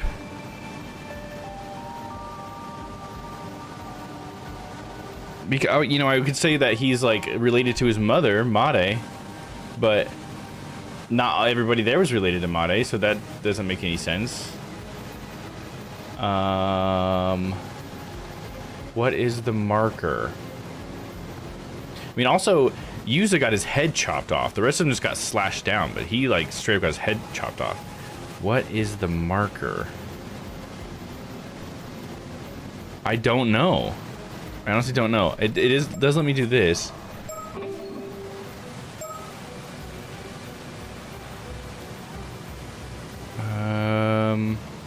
A man born and raised in Kamishima, although generally quite unserious, he has an eccentric side that often sees him make jokes and wisecracks with a straight face, catching whoever he's talking to off guard. After losing his parents in a large-scale maritime accident 5 years ago, he was raised by his grandmother, veteran Ama diver Tsuyu Minakuchi. He briefly found work at a seafood processing plant in Toba after graduating high school earlier in the year. But upon hearing that, Tsuyu had injured her leg, forcing her to retire from diving and causing difficulties in her life. He quit his job after that, after only 3 months, and returned to Kamishima. At present, he's caring for Tsuyu while looking for work on Kamishima, and he has recently made a decision to follow Tsuyu's footsteps and become an Ama diver himself. Although he has been unable to bring himself to enter the seas since the disaster 5 years ago, he's hoping that his previous aptitude for swimming will lend itself to a natural talent for Ama diving. His current diver rank is 7. Quite introverted as a child, he began to show a more animated side upon befriending Azumi Kumoi, a boy his same age, and eventually came common sight to see them together and get the mischief together. Although the maritime disaster 5 years ago also saw a drastic shift in the way most of Kamishima's inhabitants treated Yuza, Azumi alone continued to remain the same. Even now, it is not common for Azumi to find himself caught in Yuza's eccentric exploits, but he is always quick to laugh and follow his lead. Okay, nothing there. Some new stuff about Sato.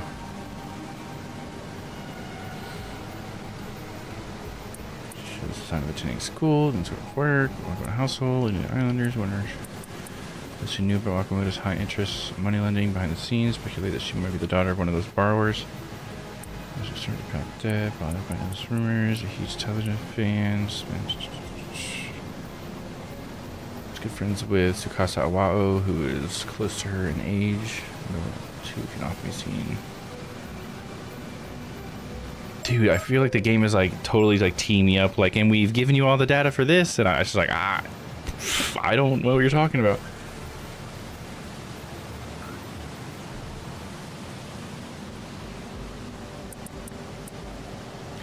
Excellent Grace, shopping tuition. She's been staying at a relative's house in Issei City.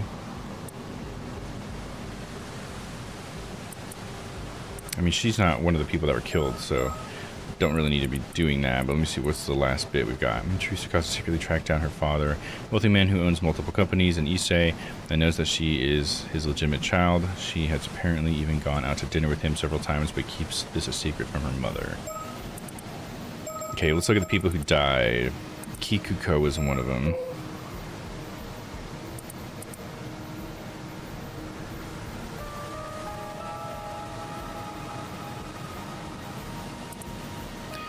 She decided to enroll in boarding school, the first step towards fulfilling his goal, going to graduate from junior college, blah, blah, blah.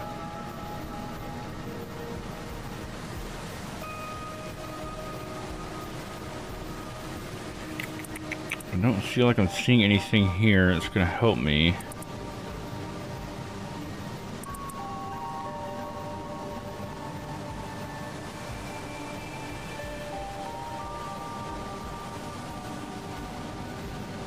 She took it to hide a birthmark, office workers, she embraced him, proudly proclaiming herself. Yeah, Chie was one of the people that died.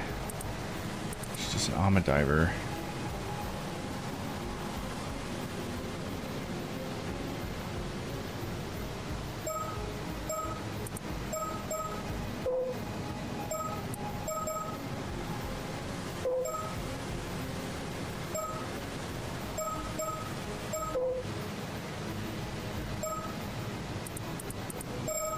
Yeah, none of that's helping me.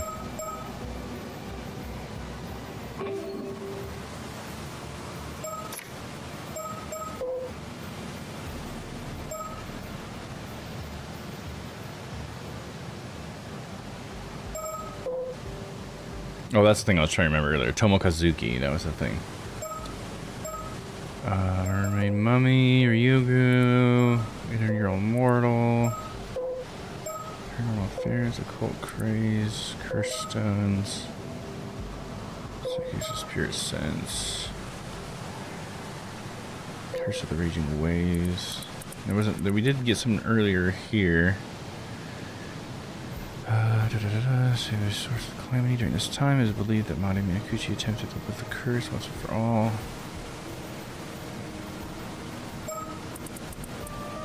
Dude, I am so clueless here. I wonder if I just like can't get anywhere from here because they haven't exposed what this is. But how did Yuza know? Because I've gone through like Yuza's whole timeline. How did he have some idea of what the marker would have been? But I don't. Oh my goodness. What is the marker? Seeing the marker must have been this. Dude, my mind's blank. I can't even think of anything. It was totally freaking blank.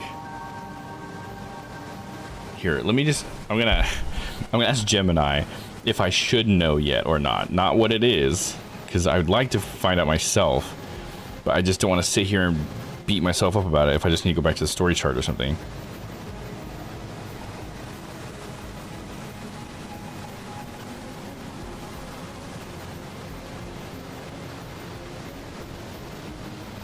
I wonder if it'll even know. I assume it'll look online.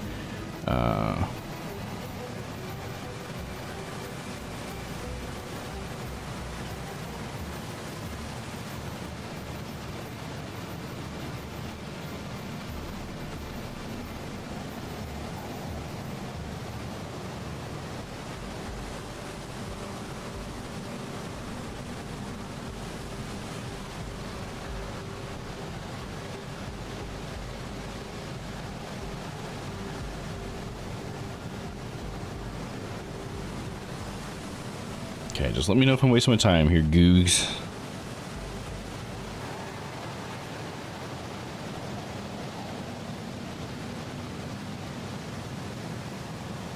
I do not necessarily have the information yet.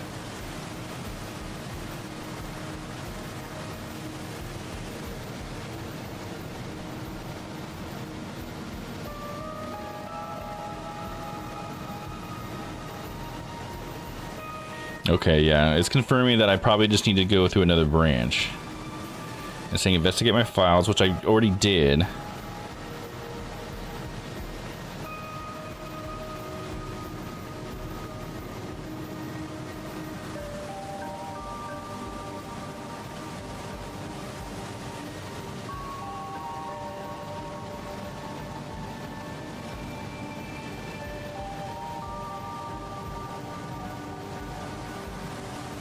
Okay, I'm not going to go any farther. I'm just going to listen to it and say, I think I do just need to go back to the story chart, because I don't know.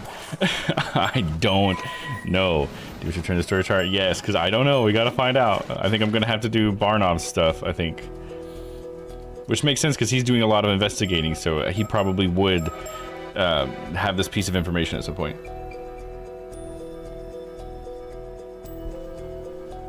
Yeah, that's pretty interesting, though.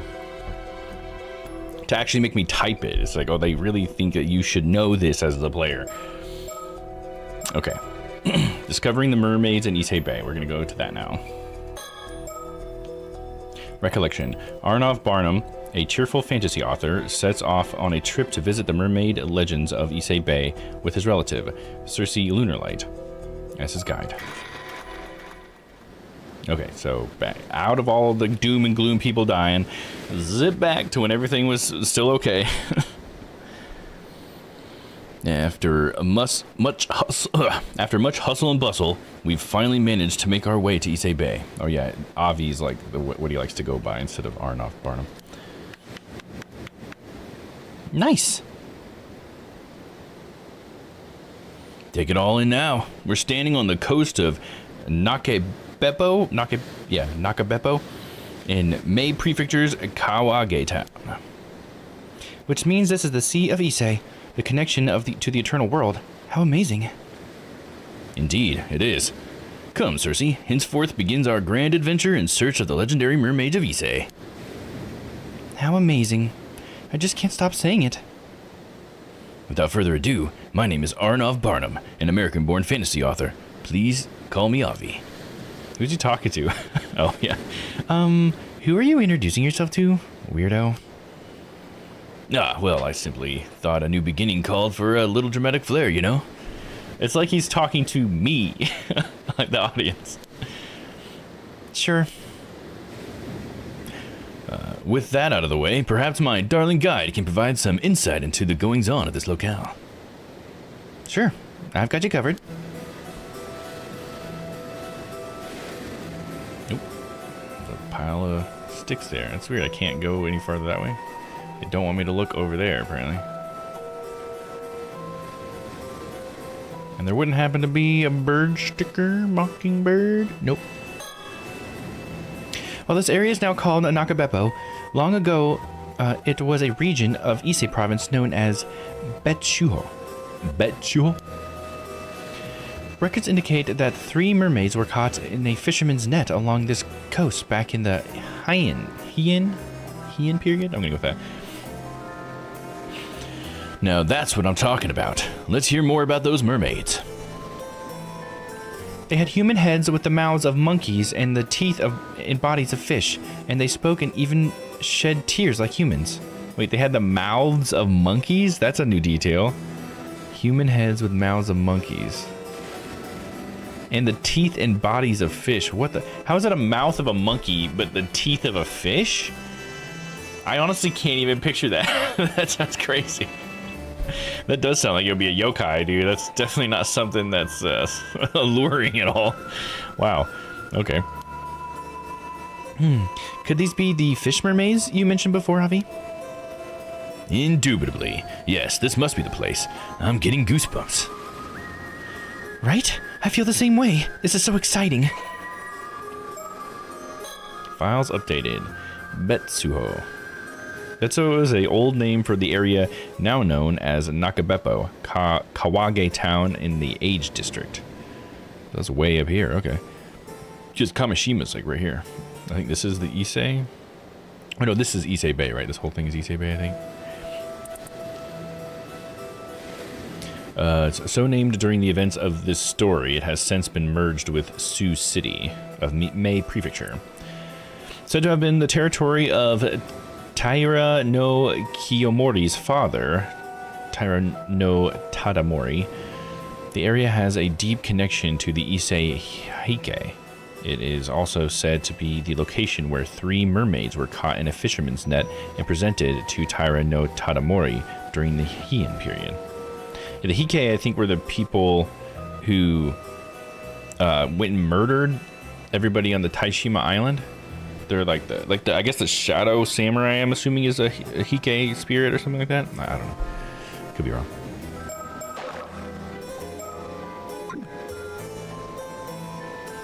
All right, let's think. We've come all this way to a distant foreign land seeking mermaids. Of course, I have my own reasons for trying to locate the mythical creatures. But for now, I intend to scour this land in order to learn as much as I can about its lore and legends. But it occurs to me that I never actually explained the particulars of my Issei Bay mermaid excursion to the girl. No matter. It's nothing of consequence, really. So, I'll just introduce my reasons a bit at a time. Okay, get some new stuff here. I think it's after these dots.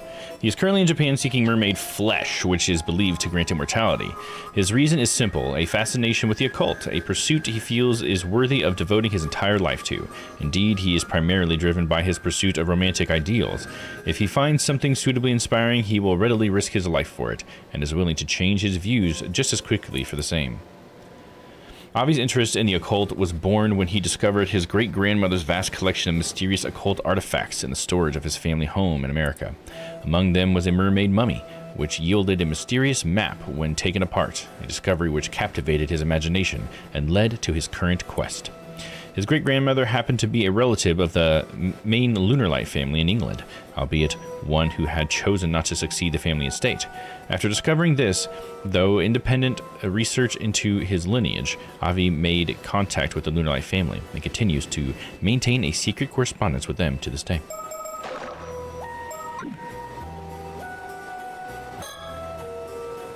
This young lady is a distant relative of mine, the third daughter of the Lunarlight family. The Lunarlights have been in business of demonic exorcism in England for several generations now. As such, young Cersei has received education on this rare subject from a young age and is now an apprentice exorcist. In order to continue her training, or more likely, simply because of her interest in the area, Cersei has come to Japan to study abroad. Upon hearing such news, I sought to employ her as my guide for this mermaid hunting expedition to Issei Bay. She's apparently quite fond of Japanese myths and folktales, and has already explored a number of areas concerned with the occult. Interested in visiting Mei Prefecture at least once during her stay, she immediately agreed to my request. Cersei is an ardent fan of Mio Kurosuzu, a girl with potent spirit sense and her senior in the industry of Japan. She harbors both strong admiration and a strong feelings of rivalry towards her in equal measure, and it is not uncommon for her to end up babbling mess when the topic turns to the other girl. She treasures the photograph she had taken with Mio upon first meeting her in Tokyo, and keeps it with her at all times. I think Mio's from the last game. Mio Kurosuzu? Kurosuzu. I think she is the... Was she the one that works with the Paranormal Affairs group? She was like the girl that was like disguising herself as like a goth high schooler, but she was actually there for the Curses of Hanjo or whatever, I think. The name looks familiar, but I could be wrong. I don't think we have a page on her either. So I think this is a reference to the last game.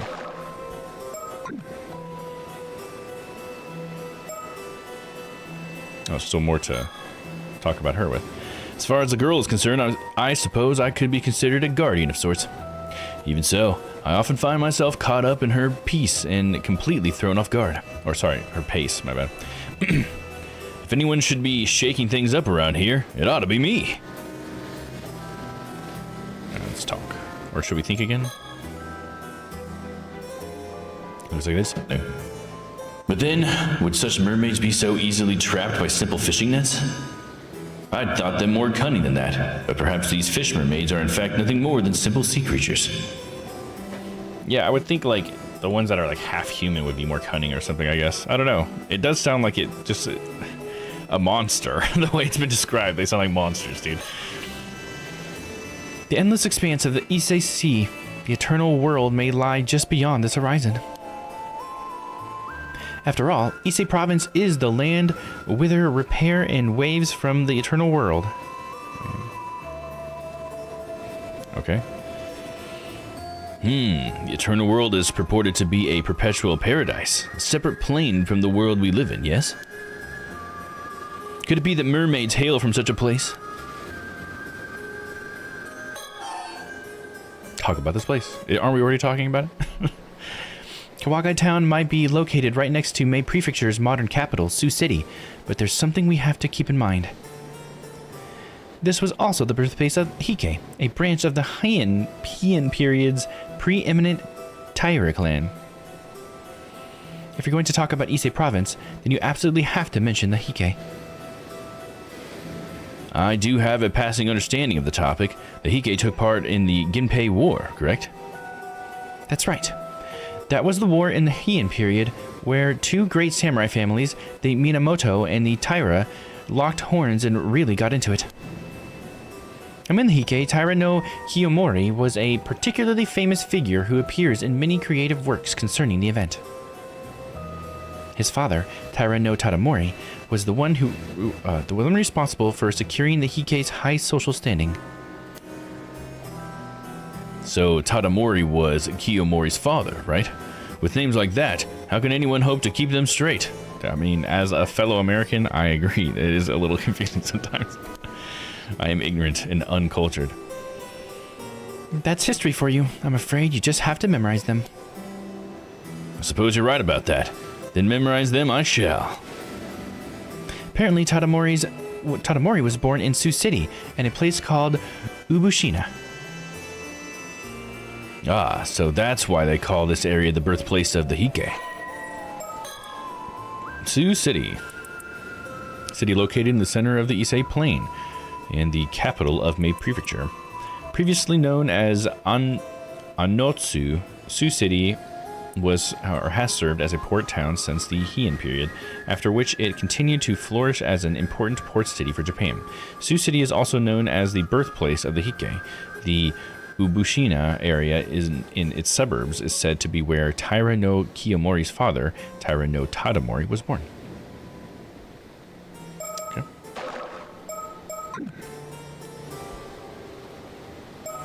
Any new thoughts?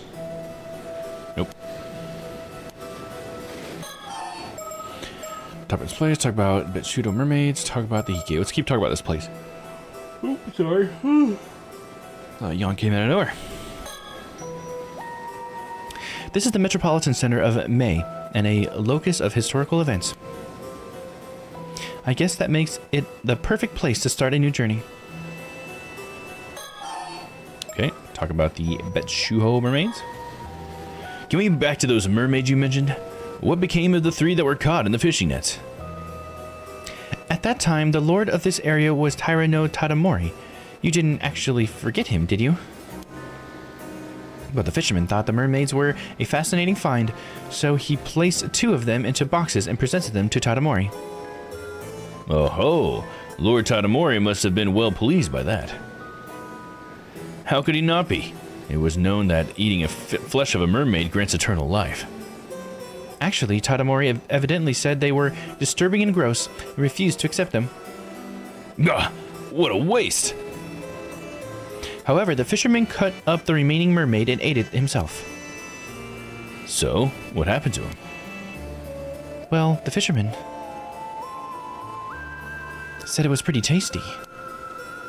Well now, tasty is it? And that's all I've got. That's it? That's all I could find in existing records. And the act of eating a mermaid's flesh alone may not produce any results. I suppose then there may be other requisite conditions, wouldn't you say? Well, considering the sheer number of eyewitnesses' reports concerning mermaids, it is odd that there aren't more immortals walking around. Yeah, for sure. New thought? Okay, nope. Same thought. Keep talking. There don't seem to be any records about what happened to the mermaids that Tadamori refused to accept. I suppose it's possible someone in the Hike clan snuck off with them. Now that's a hypothesis I can get behind. Talk about the Hike. I put together an assortment of files concerning the Hike, so feel free to give them a look if you're interested. You have my heartfelt gratitude. Tiara no Tadamori. Taira. I'm so bad at these. Taira Tadamori, the father of Taira no Kiramori, an influential figure of the Heian period, was the man responsible for solidifying the social standing of the Issei Taira clan, and was notable for being the first samurai permitted to enter the imperial court. Entering the imperial court meant being granted access to the Tenjo no Ma, a chamber where those who directly served the emperor performed their official duties.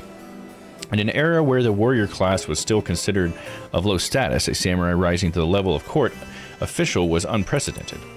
The Issei Taira clan went on to extend its influence across various provinces, with the vast wealth it gained through trade with the Song dynasty of China, solidifying its foundation. This significant influence was later inherited by his son, Kitamori.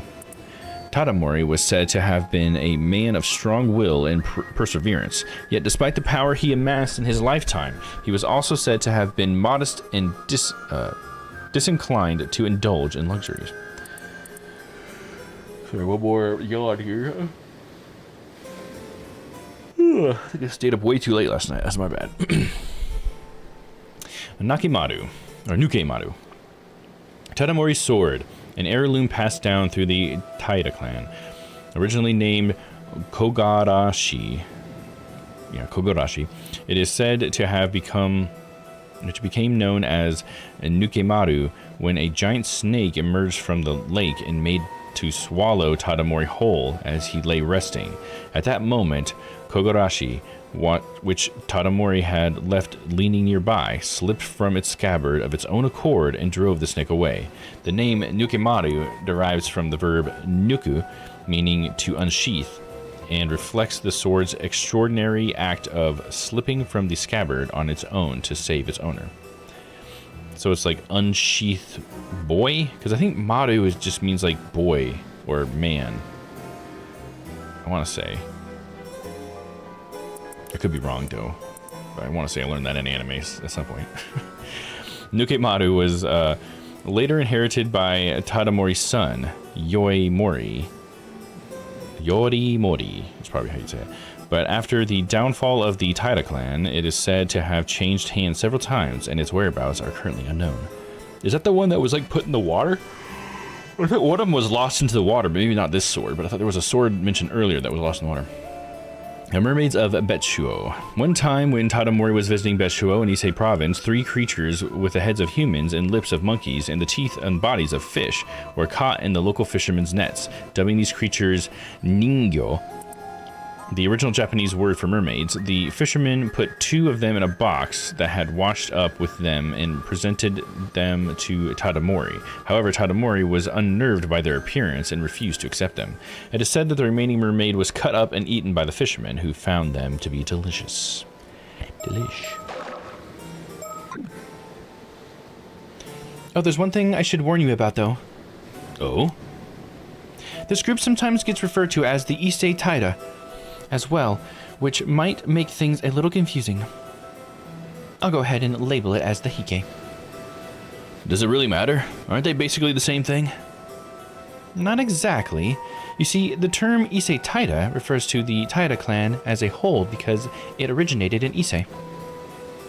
On the other hand, people generally refer to the family within the clan that included Tadamori and Kiramori as simply the Hike. Their family features prominently in the stories we're interested in, so I'll use Hike most of the time. Plus, it has a nice ring to it. Either way works for me, so do as you like. The tale of Hike also used Hike. You're awfully particular about this, but I'd rather like that kind of fastidiousness. Okay, any new thoughts here? Nope. Keep going. Keep telling me, girl. Talk Talk about a Hike. Anyway, after a number of events, the Hike would go on to lose the Battle of Dan no Ura and be completely eradicated. Ah, I believe I know this one. Dan no Ura is found in Kyushu, is it not? Bingo. The clan was chased out of Kyoto and pushed further and further west until they were eventually wiped out there. Pains me to think of such a resplendently glorious clan meeting such an ignominious end. Sorry, that's a hard word to say. More is the pity. In fact, let me look up how to say that. I feel like I never say that one right. Ignominious.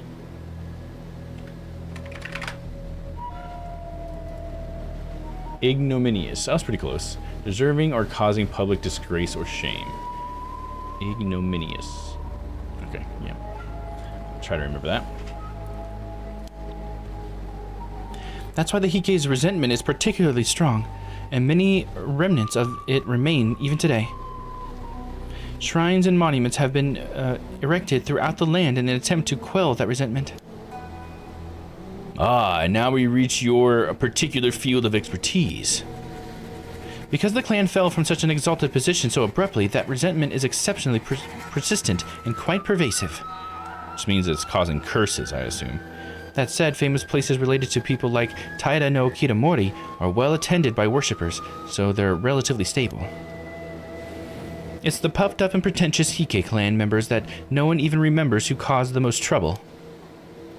I seem to recall a number of individuals going so far as to claim that those outside the Hike clan could not even be considered human.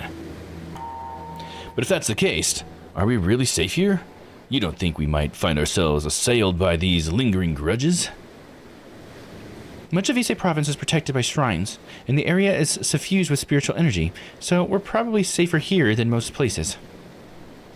But that's just the land itself. Objects or people that the resentment has seeped into are a different story altogether. That's somewhat troubling to hear.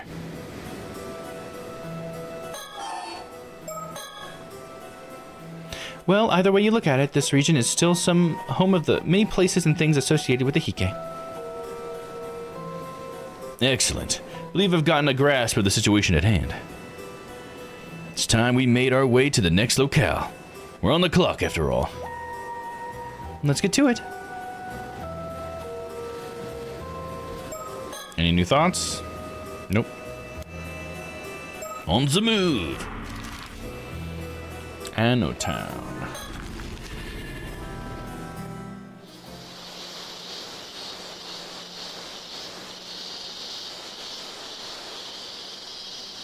Why stand in the middle of the road? Well, it would seem that we've arrived. And where are we now, Cersei? This is an area of Anno Town, known as Kusawa. Kusawa is quite famous because of the Yao Bikuni legend. I'd be surprised if there was anyone who hadn't heard of it. Yao Bikuni legend is about Sato. I'm sorry to say, I've never heard of it. Wait, really? Come now, don't act so shocked. You can't expect me to know every little thing. And besides, I'm not even from this country. The very reason I requested you to be my guide was so you could teach me about things like this. I guess that's true. Okay, I understand. I'll be counting on your explanations. Anno Town. Anno Town is located in the Age District, so named during the events of the story. It has since been merged with Sioux City of May Prefecture. Located at the foot of Kiyogamine, a mountain with a single 819-meter peak, the land surrounding it is rich in natural splendor, with multiple hot springs welling forth from the earth around it. From the Edo period until the Meiji period, it was known for being the primary place of production of tsumoji, a delicate fabric woven in such a way as to be semi-transparent.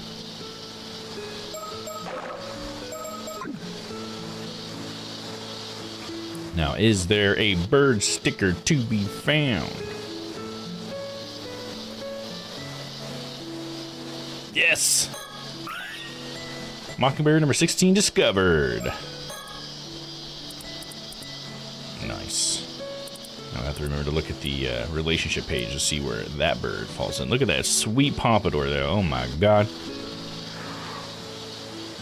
Alright,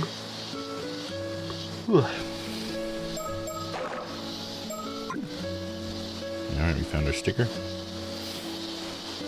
I doubt there would be another one anywhere. Surroundings. Ah, the fabled beauty of the serene Japanese countryside. It really is charming. Ah, yes, the incessant chirping of locusts combined with unrelenting heat. This is Japanese summer, all right. It's fascinating to think that such a peaceful place could be home to such profound historical events. I'm practically jittering with excitement. I can see that. Let's try to keep a cool head, shall we? Shrine. What's down there? Some sort of shrine? This shrine is apparently dedicated to Sugawara no Michizane. Michizane? Yeah. We could go pay our respects before we leave. Guess that must become a location if that's the thing we're gonna do. Oh, let's think first. Maybe there's a new thought here. If Yao Bikuni really did exist, I wonder what sort of life she led. I can't begin to imagine what it would be like to live for hundreds of years. Legend of Yao Bikuni. The legend of Yabikuni originated here in Kusawa, Ano Town. Long, long ago, a 17-year-old girl named Osato lived in this village. She unknowingly ingested the meat of a mermaid that was served during a village gathering and became immortal. After subsequently being persecuted by the other villagers, she became a nun and made a pilgrimage around the entire country. At the end of the story, she eventually returned to this village and lived out the rest of her very long life.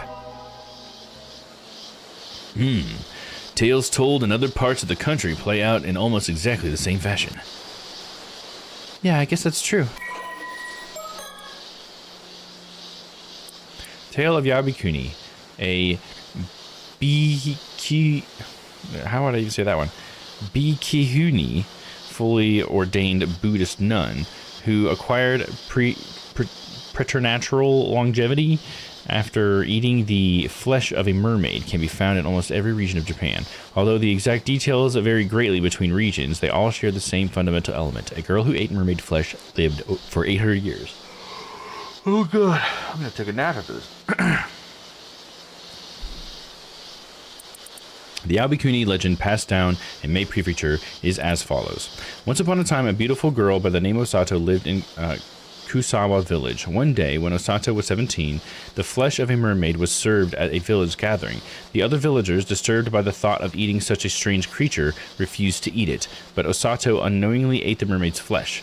From the moment on, Osato didn't age a day. Shunned by the other villagers and treated as a monster, she was eventually forced to leave the village, becoming a nun. Osato traveled the length of and breadth of Japan for hundreds of years before eventually returning to Kusawa village, where her long life at last came to an end. When she was sacrificed. Why isn't that in the story?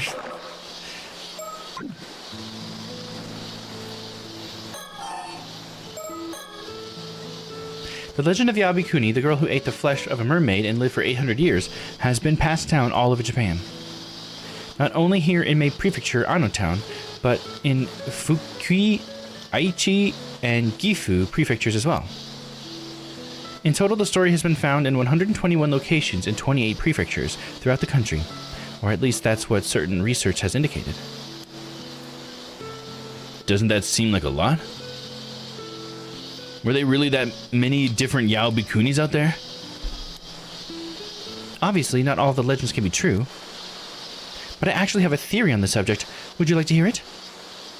By all means. Most of the legends refer to a woman who stopped aging and lived for 800 years after consuming the meat of a mermaid. At that point, because others would find it strange that she wasn't getting any older, she wasn't able to live in normal society anymore. I suppose that would be natural. It would explain why she withdrew from the world and became a nun. Exactly. And that's how she got the name Yao Bikuni, the 800-year-old Bihikuni nun. With 800 years of on her hands, she could have easily made a pilgrimage around the entire country. How interesting. Buddhist priests are known for trekking throughout the land as a form of ascetic training. And if we consider the 121 locations where the legend was found, with 800 years to spare, she could have spent 6 years in each location. 6 years would certainly be enough time for her to make a name for herself in each and every location, right? Oh, my dear, I believe I see what you're getting at. Your theory posits that the stories of Yabukuni that have been passed down in every corner of the country all refer to the exact same individual. I mean, I thought that was what we were saying this whole time. When were we ever thinking it was different than that? Well, it might be a bit much to say that all of them are the same, but there may have been a few different people. But it's more convincing than the theory that there are 121 people. I also think that the Yabukuni of Wakasa province is the most likely origin of the legend. I wonder. Don't all the different instances of the story throughout Japan also claim that particular location as her place of final rest? That may be true, but I assume that each of those different places wanted to have a grave or some other tangible marker to base the legend on. But with so many people that are purported to have lived for 800 years all die at around the same time, it seems pretty unlikely. Then you believe some of the tales were embellished somewhat? That sort of thing happens all the time. Legends are always mixtures of truth and fantasy. Moreover, it doesn't make sense that every single immortal would decide to become a nun. There were likely some places that simply believed Yaobikuni was the term for an immortal. Rather than a nun, for all we know, she said, "I'ma be none of that." Wait, hold on. Rather than a nun, for all we know, she said, "I'ma be none of that," and became an Amma diver. I'ma be none of that. He's doing a pun, right? Like, I'ma. It's funny, I think Sheepy made that joke a couple weeks ago. But okay, yeah, it was a joke, for sure. That's actually pretty insightful. Many legends are based on simple semantic misunderstandings, or semantic. Now wait just a minute. I won't stand here and let my dumb joke actually become a salient point of discussion. Let's drop it then. But still, if one were to somehow live for 800 years, the person that became immortal after Kamakura period could still be alive today. True. And if so, I'd love to sit them down for a long chat.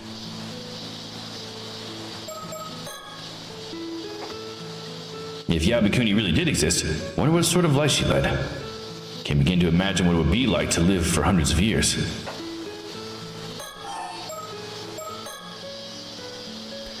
Can Kasawa's legend of Yaobikuni really be true?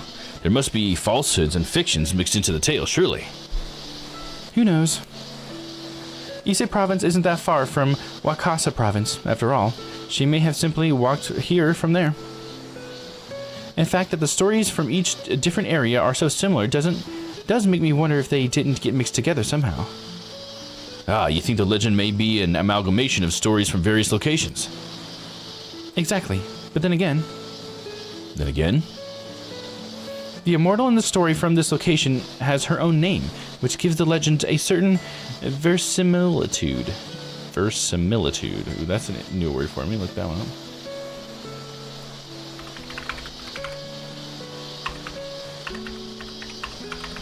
See if I even said that right. Verisimilitude. That was pretty close. The appearance of being true or real. Verisimilitude. That's interesting. It comes from Latin, meaning true, and Latin meaning like. So truth-like. Verisimilitude. Okay, interesting. New word unlocked. Indeed it does. I guess we can assume that a girl with that name really did live here long ago. Then something must have happened to make people believe she had become immortal. It's reasonable to assume her story then got mixed up with various legends of Yaobikuni from around the country before being passed down. Of course, the exact timing of these events is still unclear, but that does present an interesting possibility. She could very well still be living in this village. Wouldn't that be a compelling development? Leave it to an occult writer to think up something like that. That's right. You're seeing the prodigious imaginative power of a fantasy author in action. Yes, it's really something.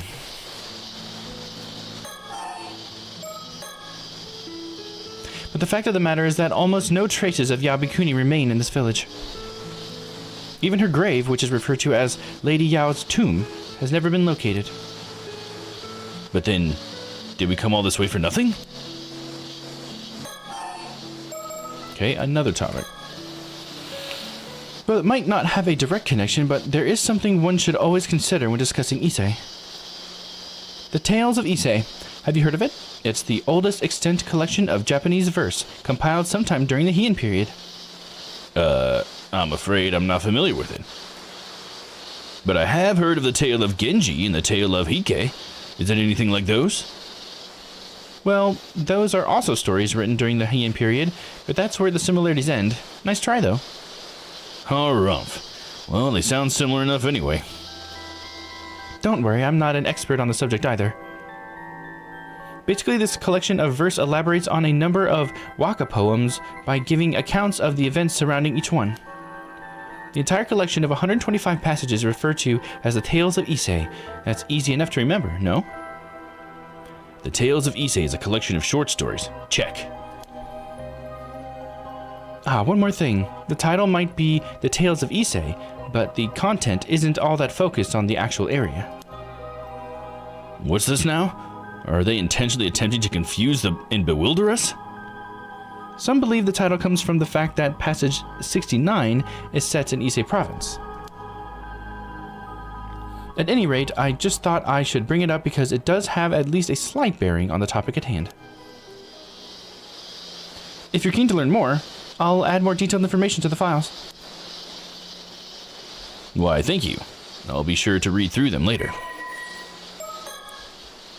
Tales of Issei, collection of verse or uta monogatari, thought to be the oldest surviving work in Japan. It is particularly well known for the opening sentence of many of the prose passages. Long ago there was a man, believed to have been compiled in the Heian period. It greatly influenced the literature of the era, including famous works such as The Tale of Genji, and the central figure of the narrative is speculated to be a fictionalized version of Ariwara no Narihara, a poet of the Heian period, with the prose passages serving as a biography for the character. Both the author and its exact date of publication are unknown.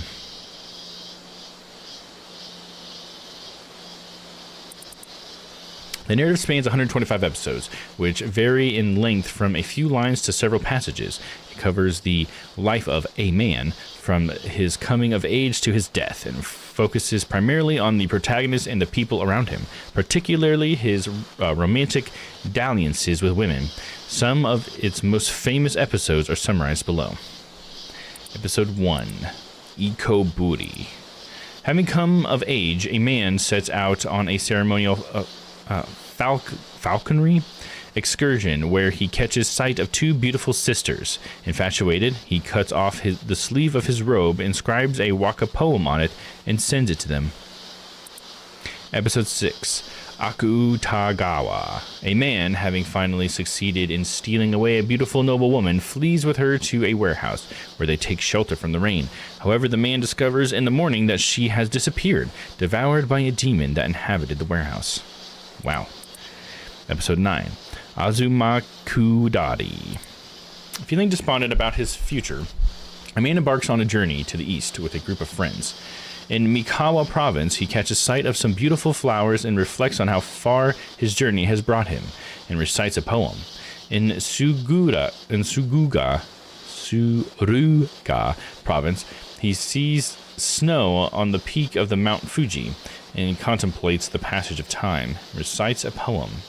In Musashi province, he spots an unfamiliar bird on the shores of Sumida River, recalls his wife in hometown, and recites a poem. His friends all weep upon hearing the latter, moved by his feelings for his faraway home. Episode 23, Susu Izusu. Close friends from childhood, a man and a woman exchange poems and are wed. But when the man prepares to travel to faraway Kawachi province to visit his other lover, the woman displays no hint of displeasure as she sees him off on his journey. Suspicious of her actions, the man hides in their garden and watches as his wife makes herself up as beautifully as she can.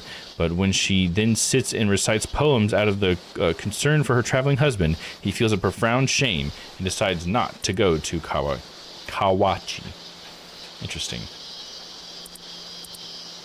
Episode 69, Kari no Tsukai. Having been sent to Ise province to hunt game, a man is received with great hospitality by the imperial princess serving as priestess in Ise shrine. Attracted to each other, the two attempt to meet in secret, but can find no opportunity to speak intimately. Although they promise one another to meet the following day, it is not meant to be.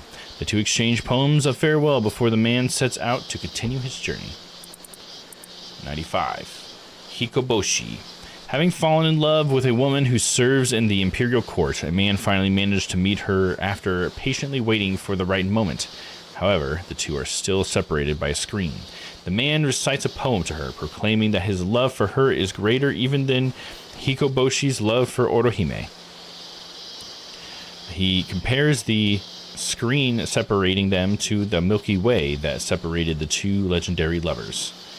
Moved by his words, the woman removes the screen, allowing them to finally meet face to face. Okay. Think. Okay, same thought as earlier. Let's keep talking about the Tales of Ise. There is one other thing we can learn from the Tales of Ise. Adding the tale of to a book title really classes things up. You should keep that in mind. It is apparently all the rage during the Heian period.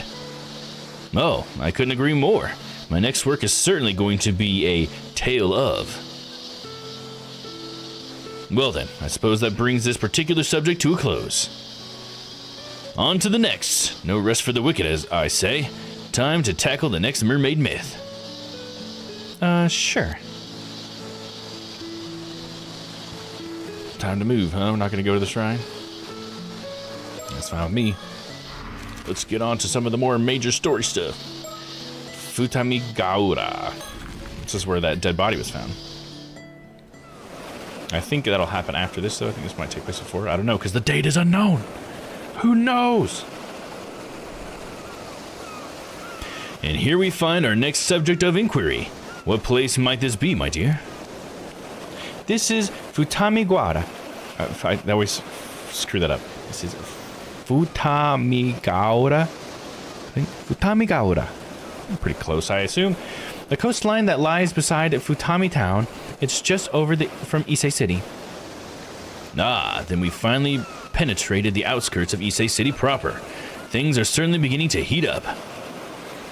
I inferred that Ise City was the prefectural capital from the fact that Mei Prefecture was once known as Ise Province. Not bad, eh? Well, I can understand how you would arrive at that conclusion. But the truth is, Mei Prefecture is composed of 4 separate provinces: Ise, Shima, Iga, and Ki. Ah, is that so? But that doesn't change the fact that Ise City is regarded as the spiritual capital of Japan, making it a very important location. Very interesting.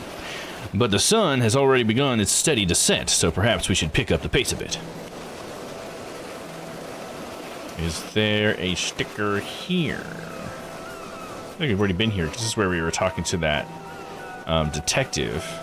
Don't know that we found a sticker, though, but there's not really much place for one. It's either going to be right here on one of these poles, or not at all.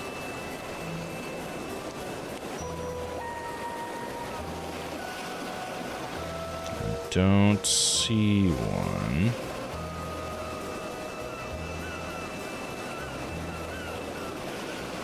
Sure, if it was far away, it wouldn't be like a giant one far away that you could see. Like some graffiti on the side of a building. That'd be kind of interesting, I guess. Yeah, I don't think there is a... Unless it's like a cloud. That'd be funny if a cloud is in the shape of one of the birds.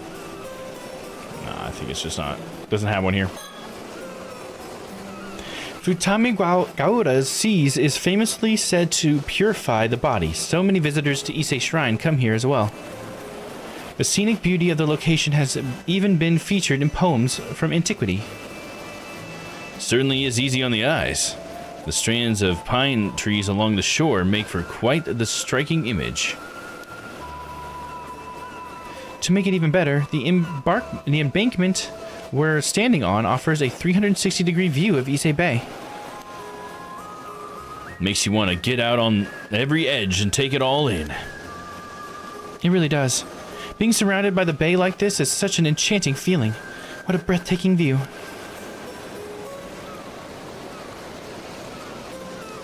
We're not going to be the ones that find the dead body, right? Or this is where... It's not the body, right? This one was where... No, yeah, I think this was where the mermaid body was found. The dead mermaid body. I think it was. Because there were also bones that were found. I guess that's what I'm trying to think of. Am I mixing that up with the bones? As far as the girl is concerned, I suppose I could be considered a guardian of sorts. Even so, I often find myself caught up in her pace and completely thrown off guard. Okay, so I've already read that, but I act like I hadn't. If anyone should be shaking things up around here, it ought to be me. Blah, blah, blah, blah. Yeah, see, it still doesn't have a check mark there. That's weird. It's as if there's still something that I'm supposed to notice about her or something. Of course, I have my own reasons for trying to locate the mythical creatures. But for now, I intend to scour this land in order to learn as much as I can about its lore and legends. Talk about Futami Gaura's mermaid. So, does this place have any legends featuring mermaids? It does. A record called the Kanginki was written by people at Horyuji Temple after the Kamakura period. In that record, there are a total of 6 instances of information concerning mermaids. 6, eh? That's certainly promising. One of those entries describes a sighting here in Futami, Ise province, on April 3rd during the second year of the Inbun era, which would be 1357. So they even noted the exact date. How fortuitous. The passage is as follows. From the sea of Futami in Ise province came Inmiju, delivering perpetuity. So, what exactly does that mean? My guess is that a mermaid was spotted in the sea by Futami and it was named Inmiju, meaning health and long life, because it granted longevity. Aha! It granted longevity, it did it. Finally, we're getting to the good stuff. Yes, it's another account relating to mermaids in Yabikuni. It seems the idea of mermaids granting immortality had already been established in that time. Indeed. And now, we even have a name. Okay. Any new thoughts? Okay, yeah, it's a little bit different. The mermaid has taken quite a different appearance in modern folktales.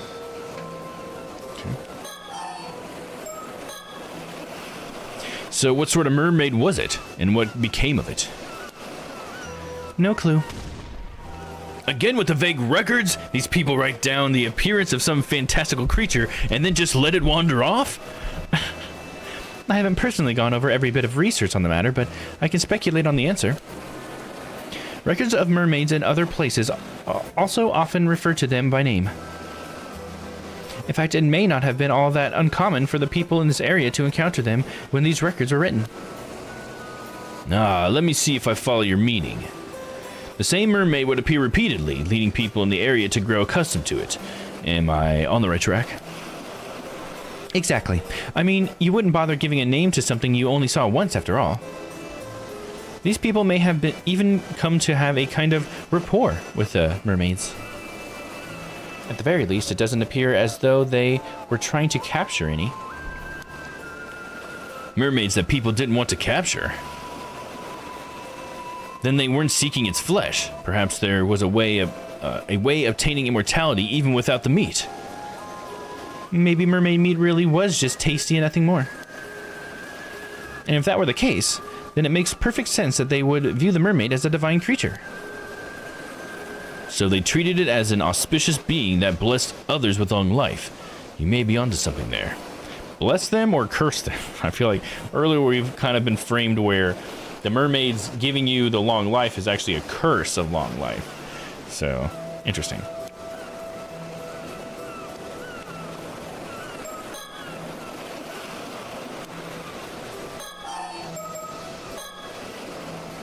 This makes me think of that theory you mentioned about how there might be 2 different kinds of mermaids. Oh, you remembered?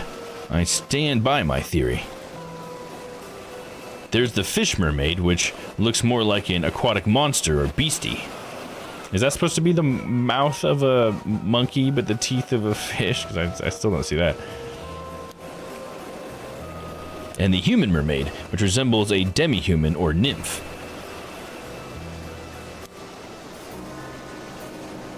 Indeed, that's the simplest way to describe it, anyhow. Assuming the mermaid in question had a name, formed relationships with humans, and granted longevity, it stands to reason it was the human mermaid variety. You have a point. The mermaids were encountered thus far have all been caught in nets, and appear to be more like fish mermaids. It seems more likely, then, that the mermaids who grant longevity are actually these human mermaids. Interesting. That in turn would suggest... My word, would this mean that one could become immortal without eating their flesh? I'm not sure. There are countless legends that reference the need to consume their flesh. But I can't help but feel like there's more to it.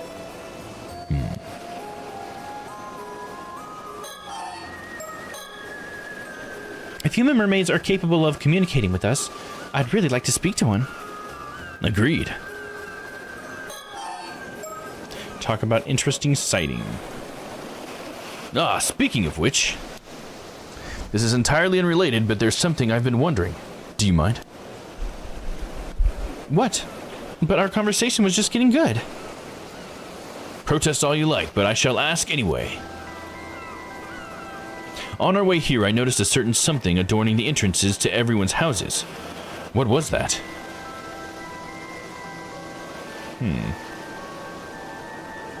Interesting.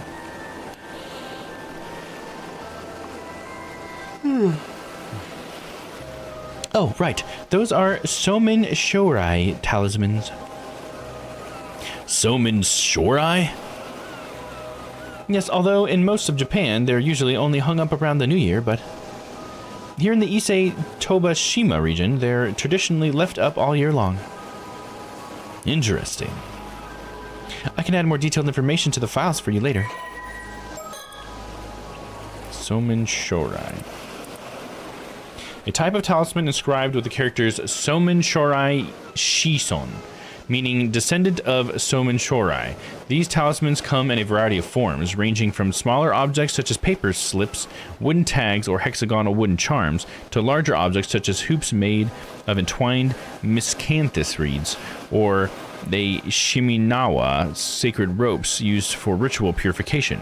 These talismans are generally placed at the doorways of households as a prayer for sound health and to ward off illness. Many households in Ise-shima place Somen Shorai talismans at the entrances of their homes, usually in the form of paper slips or shiminawa. Although most families in Japan only put shiminawa up during the New Year, in Ise-shima they are kept up whole year round, being replaced once a year on New Year's Eve. The words Somen Shorai originate from the name of the central figure in the legend of the same name. Although many versions of the tale exist throughout Japan, the tale as generally told in Ise-shima is as follows. On New Year's Eve, the deity Gozu Tenno set out to court the princess of Ryugu. However, when night fell, he found that none of the nearby inns had a spare room to offer him, so he turned to 2 brothers who lived by the sea for hospitality. The wealthy younger brother, Kotan Shorai, turned him away despite having the means to accommodate him. The elder brother, Somen Shorai, welcomed Gozu Tenno into his home, even though he lived in poverty. Pleased by the simple yet heartfelt reception he had received, Gozu Tenno rewarded his hospitality with sparing only Shonen Shorai from a plague that ravaged the area the next year. Whoa. Ever since it is said that hanging a wreath of miscanthus reeds and a charm declaring oneself to be a descendant of the Somen Shorai from one's waist will offer protection from plagues and illness. This tradition has survived to the present day, where such charms are now used as talismans for good health and well-being. Interesting. Ah. What is it? What is it? Now you're making me antsy. Oh, I gotta know what it is. Alright, well, I'm going to use the restroom really quick, and so just gonna take a quick break here.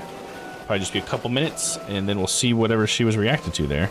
Sorry to break it up right now, but I just, you know, nature calls. BRB. You little cutie.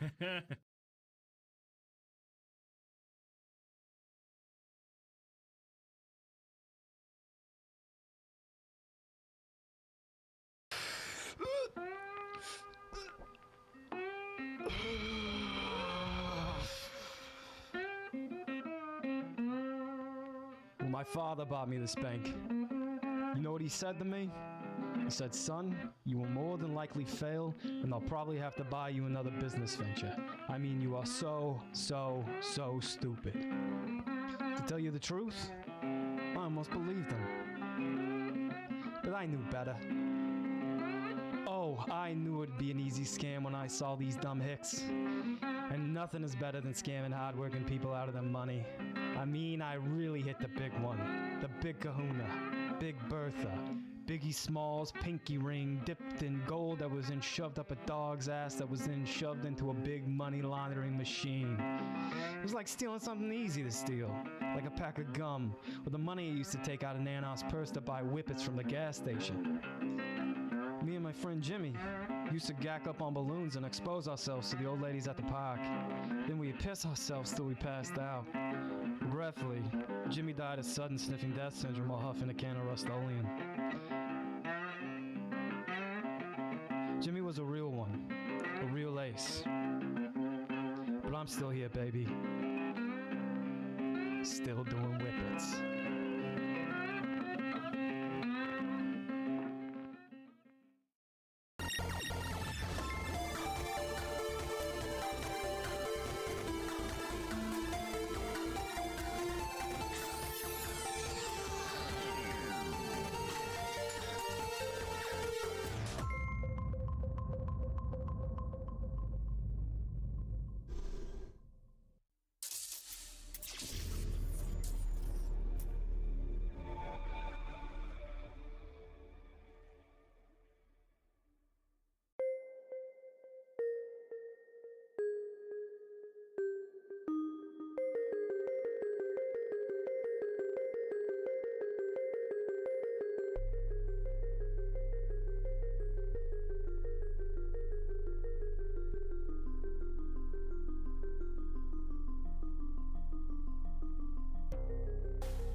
Oh, I didn't know you were here.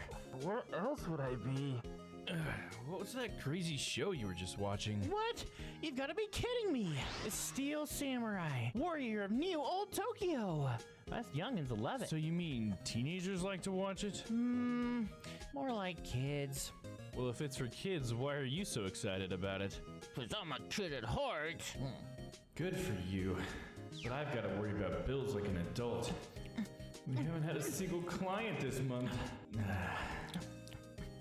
The Steel Samurai, warrior of New Old Tokyo. Huh, you're a superhero. Nice. That takes me back. What?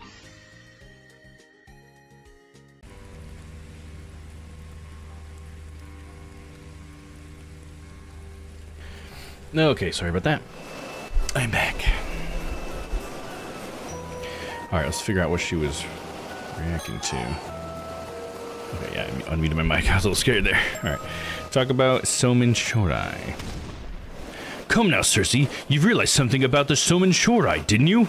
You must share.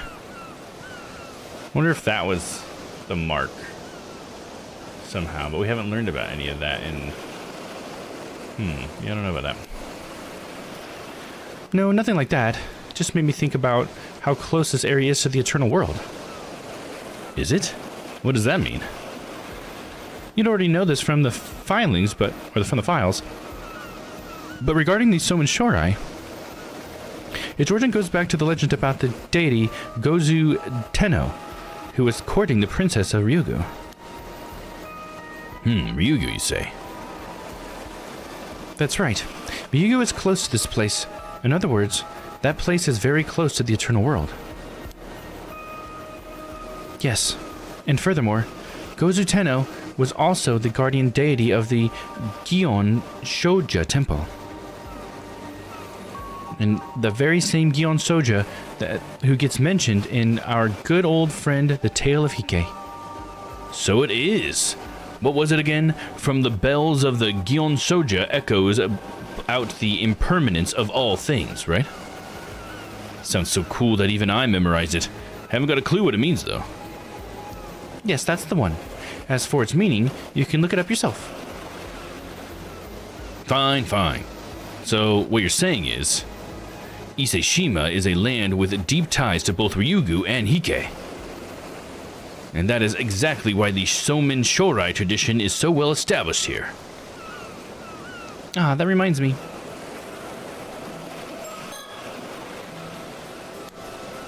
What does it remind you? What? There's something about Ryugu's princess that keeps bothering me as well. She certainly is mysterious, That reminds me about Futami Agaura. Oh, they've been here like all night talking about it? Dear me, how time flies when listening to your lectures, Cersei. The sun has already gone down. I suppose I got carried away. Sorry. Well, if that results in such a lovely view of the sea at night, I'll not complain. You're right. Just look at all those stars. Ah.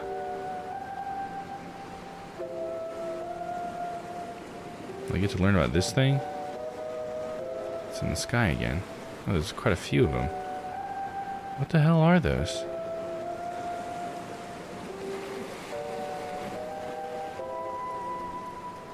There's 3 like blue ones, and then there's this red one and a yellow one. Come on, they gotta like talk about that. But look, the heavens are entirely enveloped in a shower of dazzling pinpricks of light. What a sight to behold. Would you happen to be versed in constellations, Cersei? Well, I've dabbled a bit in astrology, so I guess I know a thing or two. Excellent, do tell. Why can't I investigate these weird little nebula or whatever the frick that is? Surroundings. Oh, but we really let time get away from us. Look how dark it's gotten. Without the light from the stars above, we'd be lost in pitch darkness.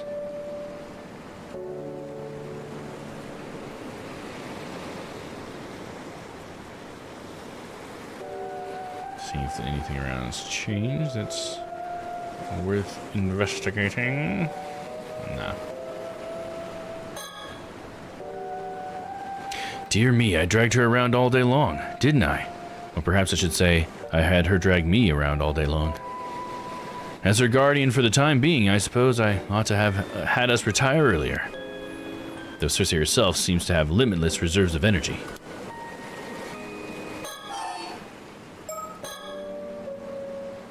Well, if we consider the constellations you can see in Japan during summer, the first one that comes to mind is the Summer Triangle.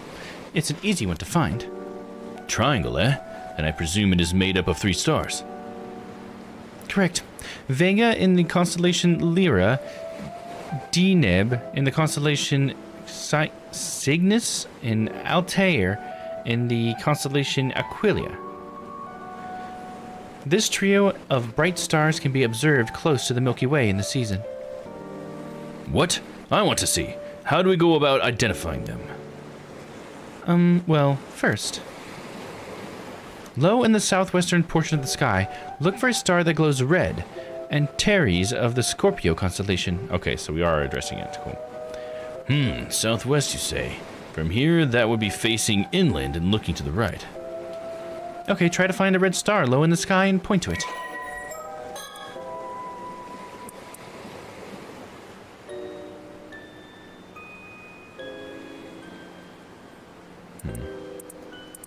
Possibly the most famous of the summer constellations, the Summer Triangle is formed by connecting Vega in the constellation Lyra, Deneb in the constellation Cygnus, and Altair in the constellation Aquilia.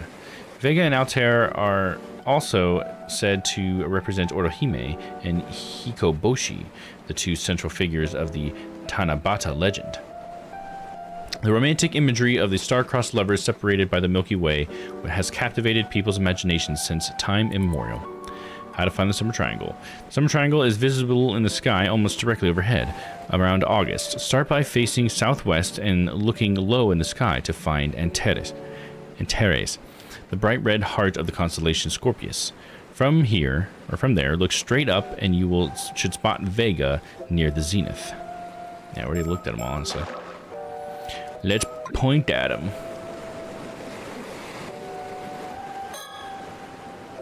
Wait, I do believe I've found it. The star just there with the reddish tint. That must be Antares, right? Correct. This is indeed Antares, the brightest star in the Scorpio constellation. Aha! I found it all by myself. Why, I did make quite the celestial cartographer, if I do say so myself. I hate to rain on your parade, but you were supposed to be looking for a star in the Summer Triangle, so please try again. Egads, that's right.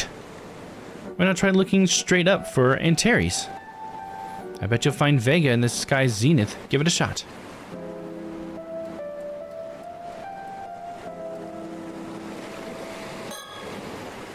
There, that must be it. Bingo, that's Vega, one of the 3 stars in the Summer Triangle. In Japan, Vega is also called the Orohime star, and it's famous for its connection to the Tanabata Star Festival. Then that must mean Hikoboshi will be on the opposite side of the Milky Way from that one. Exactly right. Can you figure out which one it is? One of the other stars in the Summer Triangle is in the same area, so see if you can find it. Eureka! I've spotted it! Oh, that's Altair, one of the 3 stars in the Summer Triangle. Part of the Aquilia constellation, Altair is also known in Japan as Hikoboshi for its role in the Tanabata Star Festival. Oh ho ho, that means I've managed to spot both Orohime and Hikoboshi. It's as if I've drawn the 2 star-crossed lovers together with my own hand. How overjoyed they must be. Yeah, nice work. I didn't expect you to be such a romantic. There's still another star in the Summer Triangle to find. It might be hard to see because of the angle. Right, you are. It certainly is a bit tricky to see something directly above you.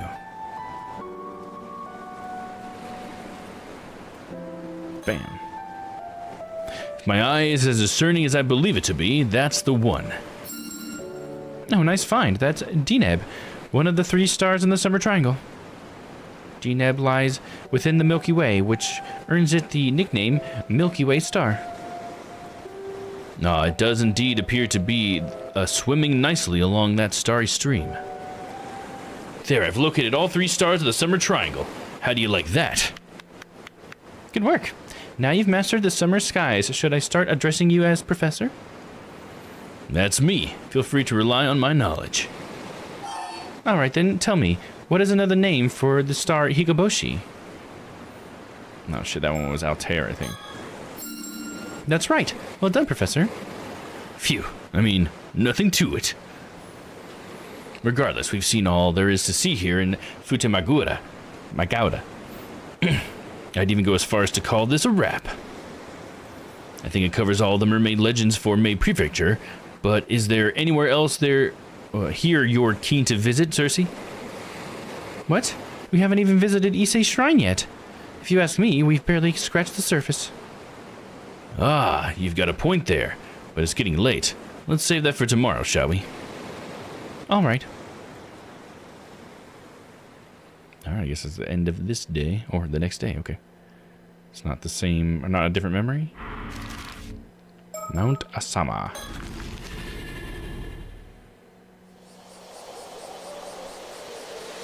Date unknown.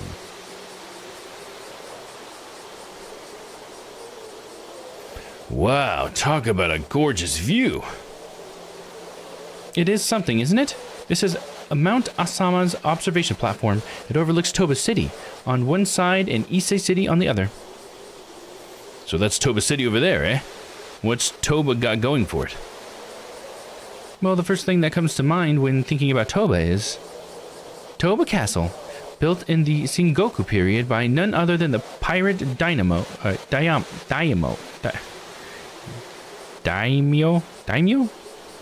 Now I want to look it up.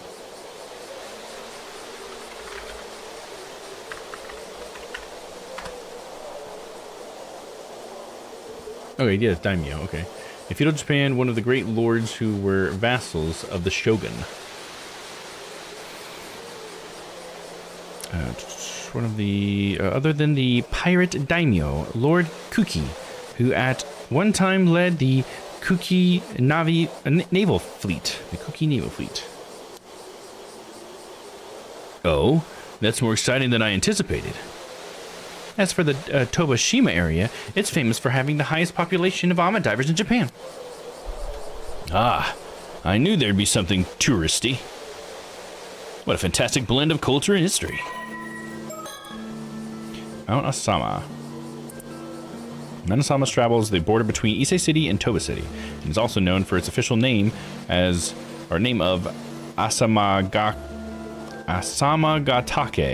part of the Issei Shima National Park. It was selected as one of the 100 landscapes of Japan, a listing of famous scenic sites gathered from across the country. Kongo Shoji, a temple located on the southern peak of Mount Asama, was built to protect Issei Shrine from the northeast, traditionally regarded as a spiritually vulnerable direction. Perhaps as a result, many worshippers who visit Issei Shrine also make the journey to Kongo Shoji. The observatory at the peak of the mountain offers a sweeping view of Toba City and the many islands that dot Issei Bay. So we should be able to see Kamishima from here?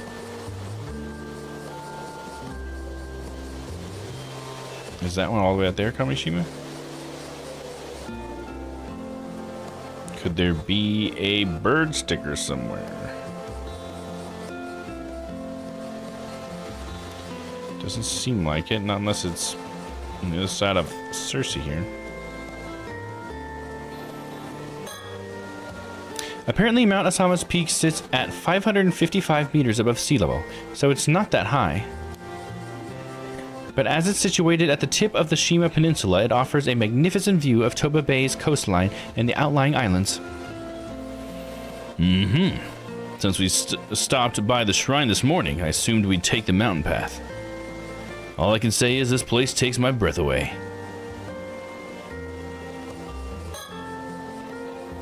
Over there you can see the city of Toba spread out along the coast. By the way, they tend to call this the Issei Shima region. But most of the time, that term includes Toba as well, something to keep in mind. So when I hear Issei Shima, I should also think Toba, eh? Good to know. Issei Shima. Big old circle.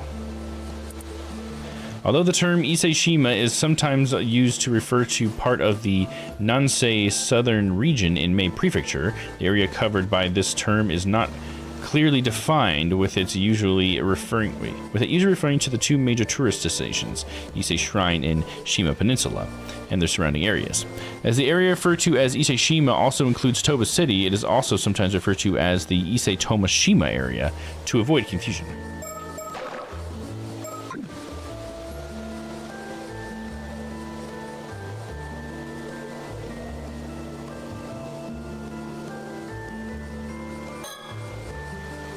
She's been packed and ready to venture forth since the early hours of the morning. Though I myself beat her to the punch, having been too excited to sleep a wink all night. Oh, did we think yet? From what I hear, lots of the inns in Toba are run by Ama divers and fishermen. I can't wait to dig into some seafood tonight. Talk about Kuki Navy. First off, you should know that the naval troops in the Sengoku period were basically just pirates. Pirates, eh? Yes, they would put together crews of rowdy sailors, arm them to the teeth, and have them patrol a designated area of the sea. They only actually served under their commander as a naval force when there was a battle. So that's what the Navy was like back then, hmm? A ragtag bunch of pirates only called on to do their duty in times of need. Exactly. In fact, such forces only came to be called navies during the Edo period, and that was purely a matter of convenience. As for the Kuki Navy, it was one of the pirate bands patrolling the waters of Ise Bay. Interesting picture here. A man named Kuki Yoshitaka was its commander, hence the name. He designated himself in the service of Oda... Oh, sorry, I read that wrong. He distinguished himself in the service of Oda Nobunaga and Toyotomi Hideyoshi, eventually rising to the position of daimyo of Shima Province. It's cool to hear Nobunaga referenced. I know a little bit about him. That's why they called him the pirate daimyo. He started as a lowly pirate, but rose all the way to the top of the chain of command. Did you say Oda Nobunaga? Him I've heard of. He was the demon king of the sixth heaven, no? A badass title. True, but that's a title he gave himself. Of course. Still, a pirate and a daimyo. What an enchanting combination. That may be, but he wasn't blessed where allies were concerned. It seems he was always butting heads with his relatives. Oh? For one thing, he may have had his nephew, Sumitaka, assassinated in order to take over the Kuki clan. He also fought on the opposite side of his own son, Moritaka, in the defensive battle of Sekigahara. And in the end, spurred on by his vassals, he committed suicide in Toshijima, that island over there. So while Kuki came daimyo in Shima Province, his land was confiscated during his son's rule, and the clan fell into decline. Life truly is full of ups and downs. How the mighty do fall. He must have been quite the character.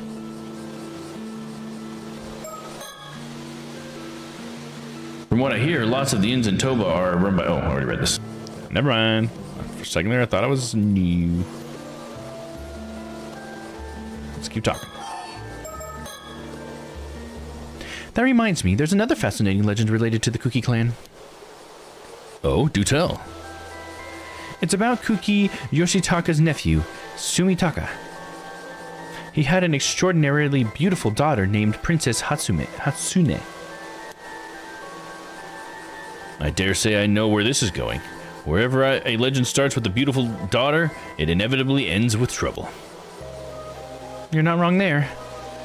Princess Hatsune was so beautiful that she saw no end of suitors, and her father sought to marry her off to achieve his political ends. But the princess already had a lover, so she fought against her father's plans and even ran away several times only to be brought home. I knew it. Alas, that's what life was like for daughters of powerful figures in those days. Well, Princess Hatsune lamented her fate. Must I be cursed with such misfortune merely for my beauty? And she didn't stop there. May no beautiful daughter be born to this land again. Such was the curse she left behind before throwing herself down a well. Damn, dude. It's hardcore. And so ends the legend. Not what I'd call a happy ending. The princess may have had good intentions, but I'm sure no one else felt she was doing them any favors. Good intentions? That isn't how I interpreted it. Well, what's your take on the story then? When authority figures try to force other people's hands, they bring these things upon themselves. It's just asking to get cursed. Fair enough, I see your point. Still, the princess did take it a bit far. To me, though, it almost feels like that part was tacked on later. As if someone thought it would make the story more impactful, and that word of it would travel further if the princess killed herself at the end. So I think she thinks she was murdered, huh? No ho! If you're right, that would change the story completely. But there is something else that interests me more.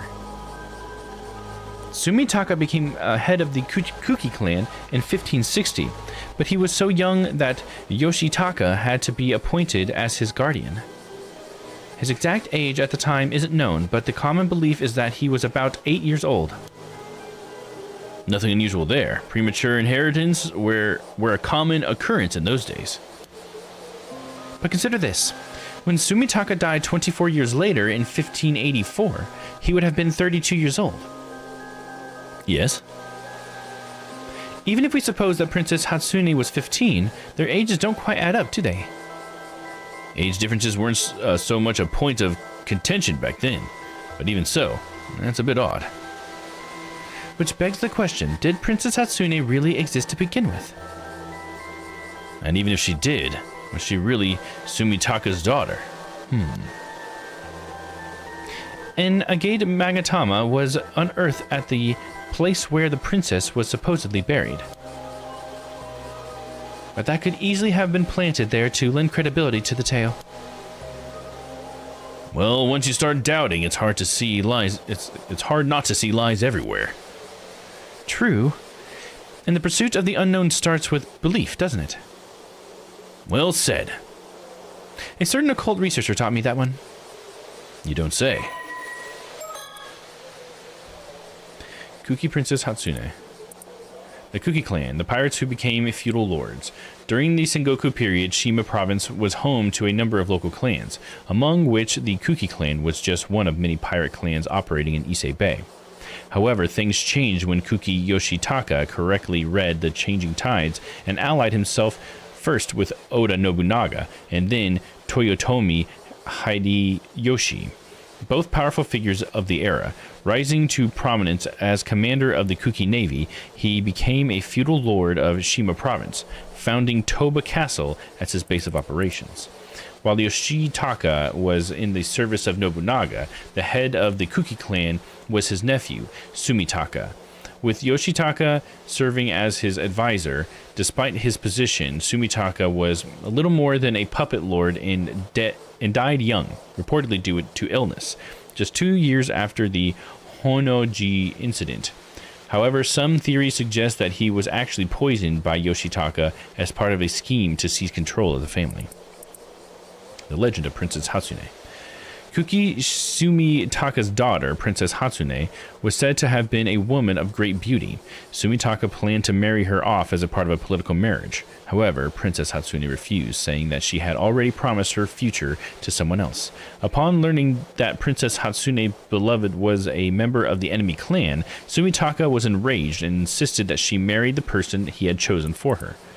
Although Princess Hatsune made numerous attempts to escape in order to be with her lover, she was caught each time and forced to return home. Despairing of her fate, Princess Hatsune lamented her beauty, blaming it for her predicament, before throwing herself down a well in her sorrow. As she did so, she prayed with her last breath that no beautiful woman would ever be born in the land again, or so the legend goes. Despite the tale preserving as part of local folklore, many questions about the accuracy of Princess Hatsune's legend remain, including Sumitaka's age at the time.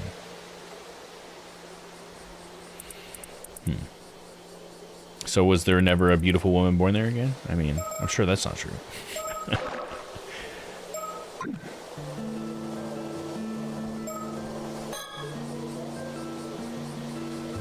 Same thought. Keep talking about the Kuki Navy. Oh, I just realized something. Kuki Sumataka died or was assassinated exactly 400 years ago. Is that significant? 400 years ago, that would be when Sato was sacrificed for the Taishima curse or whatever. Interesting. Lining up a little bit. It is. A special spiritual significance is attached to periods of 400 years. For instance, the cycle of death and rebirth supposedly lasts 400 years, and some stories claim that a soul endures for 400 years. Of course, 800-year immortals have twice that lifespan, but as you can see, 400 years is widely considered a good cutoff point. So there's a chance something happens after 400 years. Maybe. In any case, we should probably tread carefully here. Sounds to me as if we're in the right place at the right time. Talk about Amadivers. Amadivers have a long history in the Toba-Shima region. Evidence indicates that free divers have been fishing in the area since ancient times. You don't say. Most notably, it is said that Obin, who once presented an abalone to Yamatohime no Mikoto, was the very first Amadiver. In fact, there is a shrine dedicated to Obin in Kuzaki that is considered a sacred place to Amadivers of the Toba-Shima region. Is that so? She must have been truly legendary. Moreover, there are several poems in the famous 8th century poetry anthology, Manyoshu, that depict the Amadiving in Shima province. Amadivers also appear in dozens of ukiyo-e from the Edo period. Clearly, they were a popular theme. Ukiyo-e. I think that's how you would say that, but let me look it up.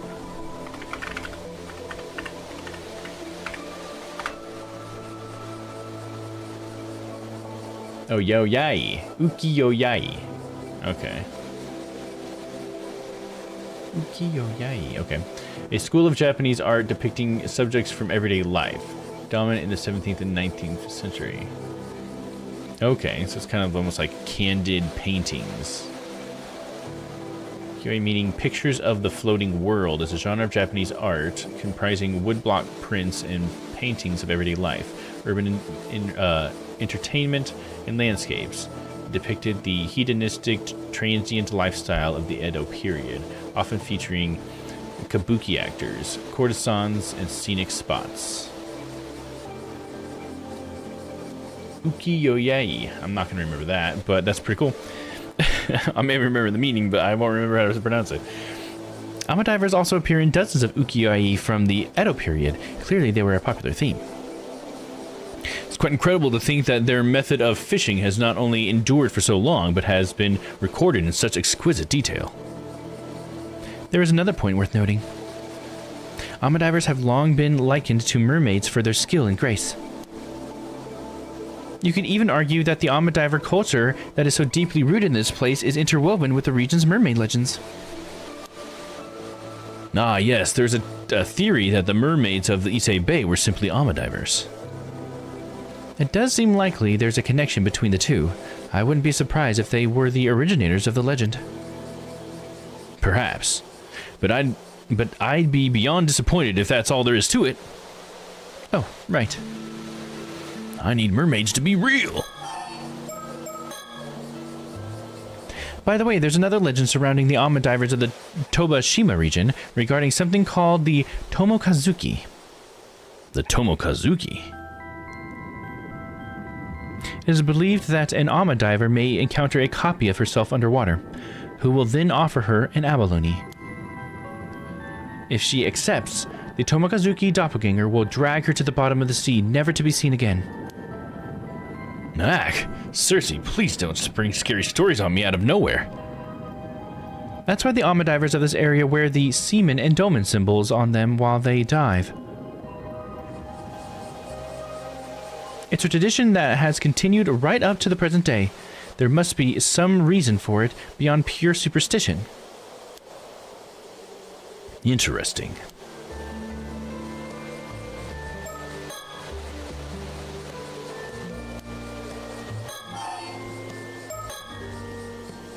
On another note, the Ama divers of the Tobashima region possess such exceptional diving skills that in addition to fishing, they also saved people from drowning and fetched objects that had sunk to the sea floor right up until the Meiji era. Well, it sounds as if they were true diving professionals. Exactly. In fact, after the Hike were defeated in Dan-no-Ura and were lost beneath the waves. Oh, we're back to the Hike already? I wasn't aware there was a connection. Well, after that fateful battle, who do you think they sent to reclaim the legendary sword Kusanagi no Tsurugi from the seafloor? 2 Ama divers. Aha! So their lost and found services were being employed even back then, huh? And while they were diving, they came face to face with the vengeful spirits of the drowned Hike. Brr, Circe, please, you're going to give me nightmares. At least that's what's depicted in the ukiyo-e entitled, "In the Western Sea, the diving women encounter the Hike in the depths of the water." Yeah, it's such a busy painting, it's almost hard to see what's going on. I wish it was a little bit like higher resolution. It's in the very bottom left. It looks like that might be an Ama diver, and then this is like the entire army of the Hike or something. They're all underwater.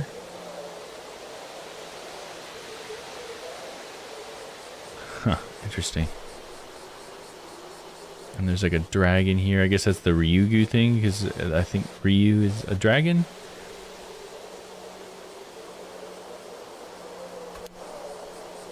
Such a deep connection. To think the Hike were even once depicted with Ama divers.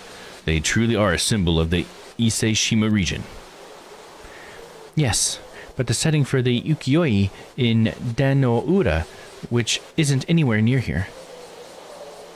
Still, it does go to show that the Ama divers have held a deep connection to the sea for a very long time. And when we're talking about the Tobashima region, Ama divers are always going to be key players. True. If you ask me, they should be brought up before the pirates. Mind you, the Navy had a crucial role to play too. Right, well, as fascinating as all of this has been, Circe, I'd say it's high time we return to our primary topic of interest here. Oh, and what would that be? Personally, now that we've visited Ise Shrine, I'm more or less satisfied. Tut. Circe, you disappoint me. We didn't come here purely to chase legends, did we? And here I was hoping we could move on to buying souvenirs next. You know perfectly well that the true purpose of my voyage is nothing more or less than a treasure hunt. Right. Of course, I'm sure all this information we've been gathering will come in handy as well. First things first, let's head back to the inn. From there, we can plan our next move. And they both look at the camera. Okay. Oh, and that's the end of that one. Oh, and we got another new one popping in. Treasure Hunt Part 1, and then arriving at Kamishima. Alright. Oh, and we gotta look at this. Oh, man, he only has one connection. His best buds with the one that's got a lot of stuff going on. And we're kind of getting there. I feel like I may have missed a couple of them. I'm not sure. I do try to always look for them, so. Oh. Alright, I think that's going to be a good stopping place for today. I've been streaming for 3.5 hours, so I think I'm going to go get something to eat and maybe do some chores since it's Sunday before I got to go back to work tomorrow. But it's been pretty good. I am eager to find out what we needed to type in here, but I think we're going to have to go through all of Arnav Barnum's story maybe to get there. I'm not sure. And maybe the Yumiko Shiki thing as well, although we haven't gotten a new one for her yet. But there was a recollection. I guess this is the recollection, right? We don't have all the stuff met yet, so I guess maybe Arnov will get us there or something. I'm not sure. But yeah, I guess that's where we're gonna end it for today. Thanks to anybody who was hanging out, checking it out. I hope you guys had a good time. I'll be back on Sunday next week, probably about the same time, and we will continue right here.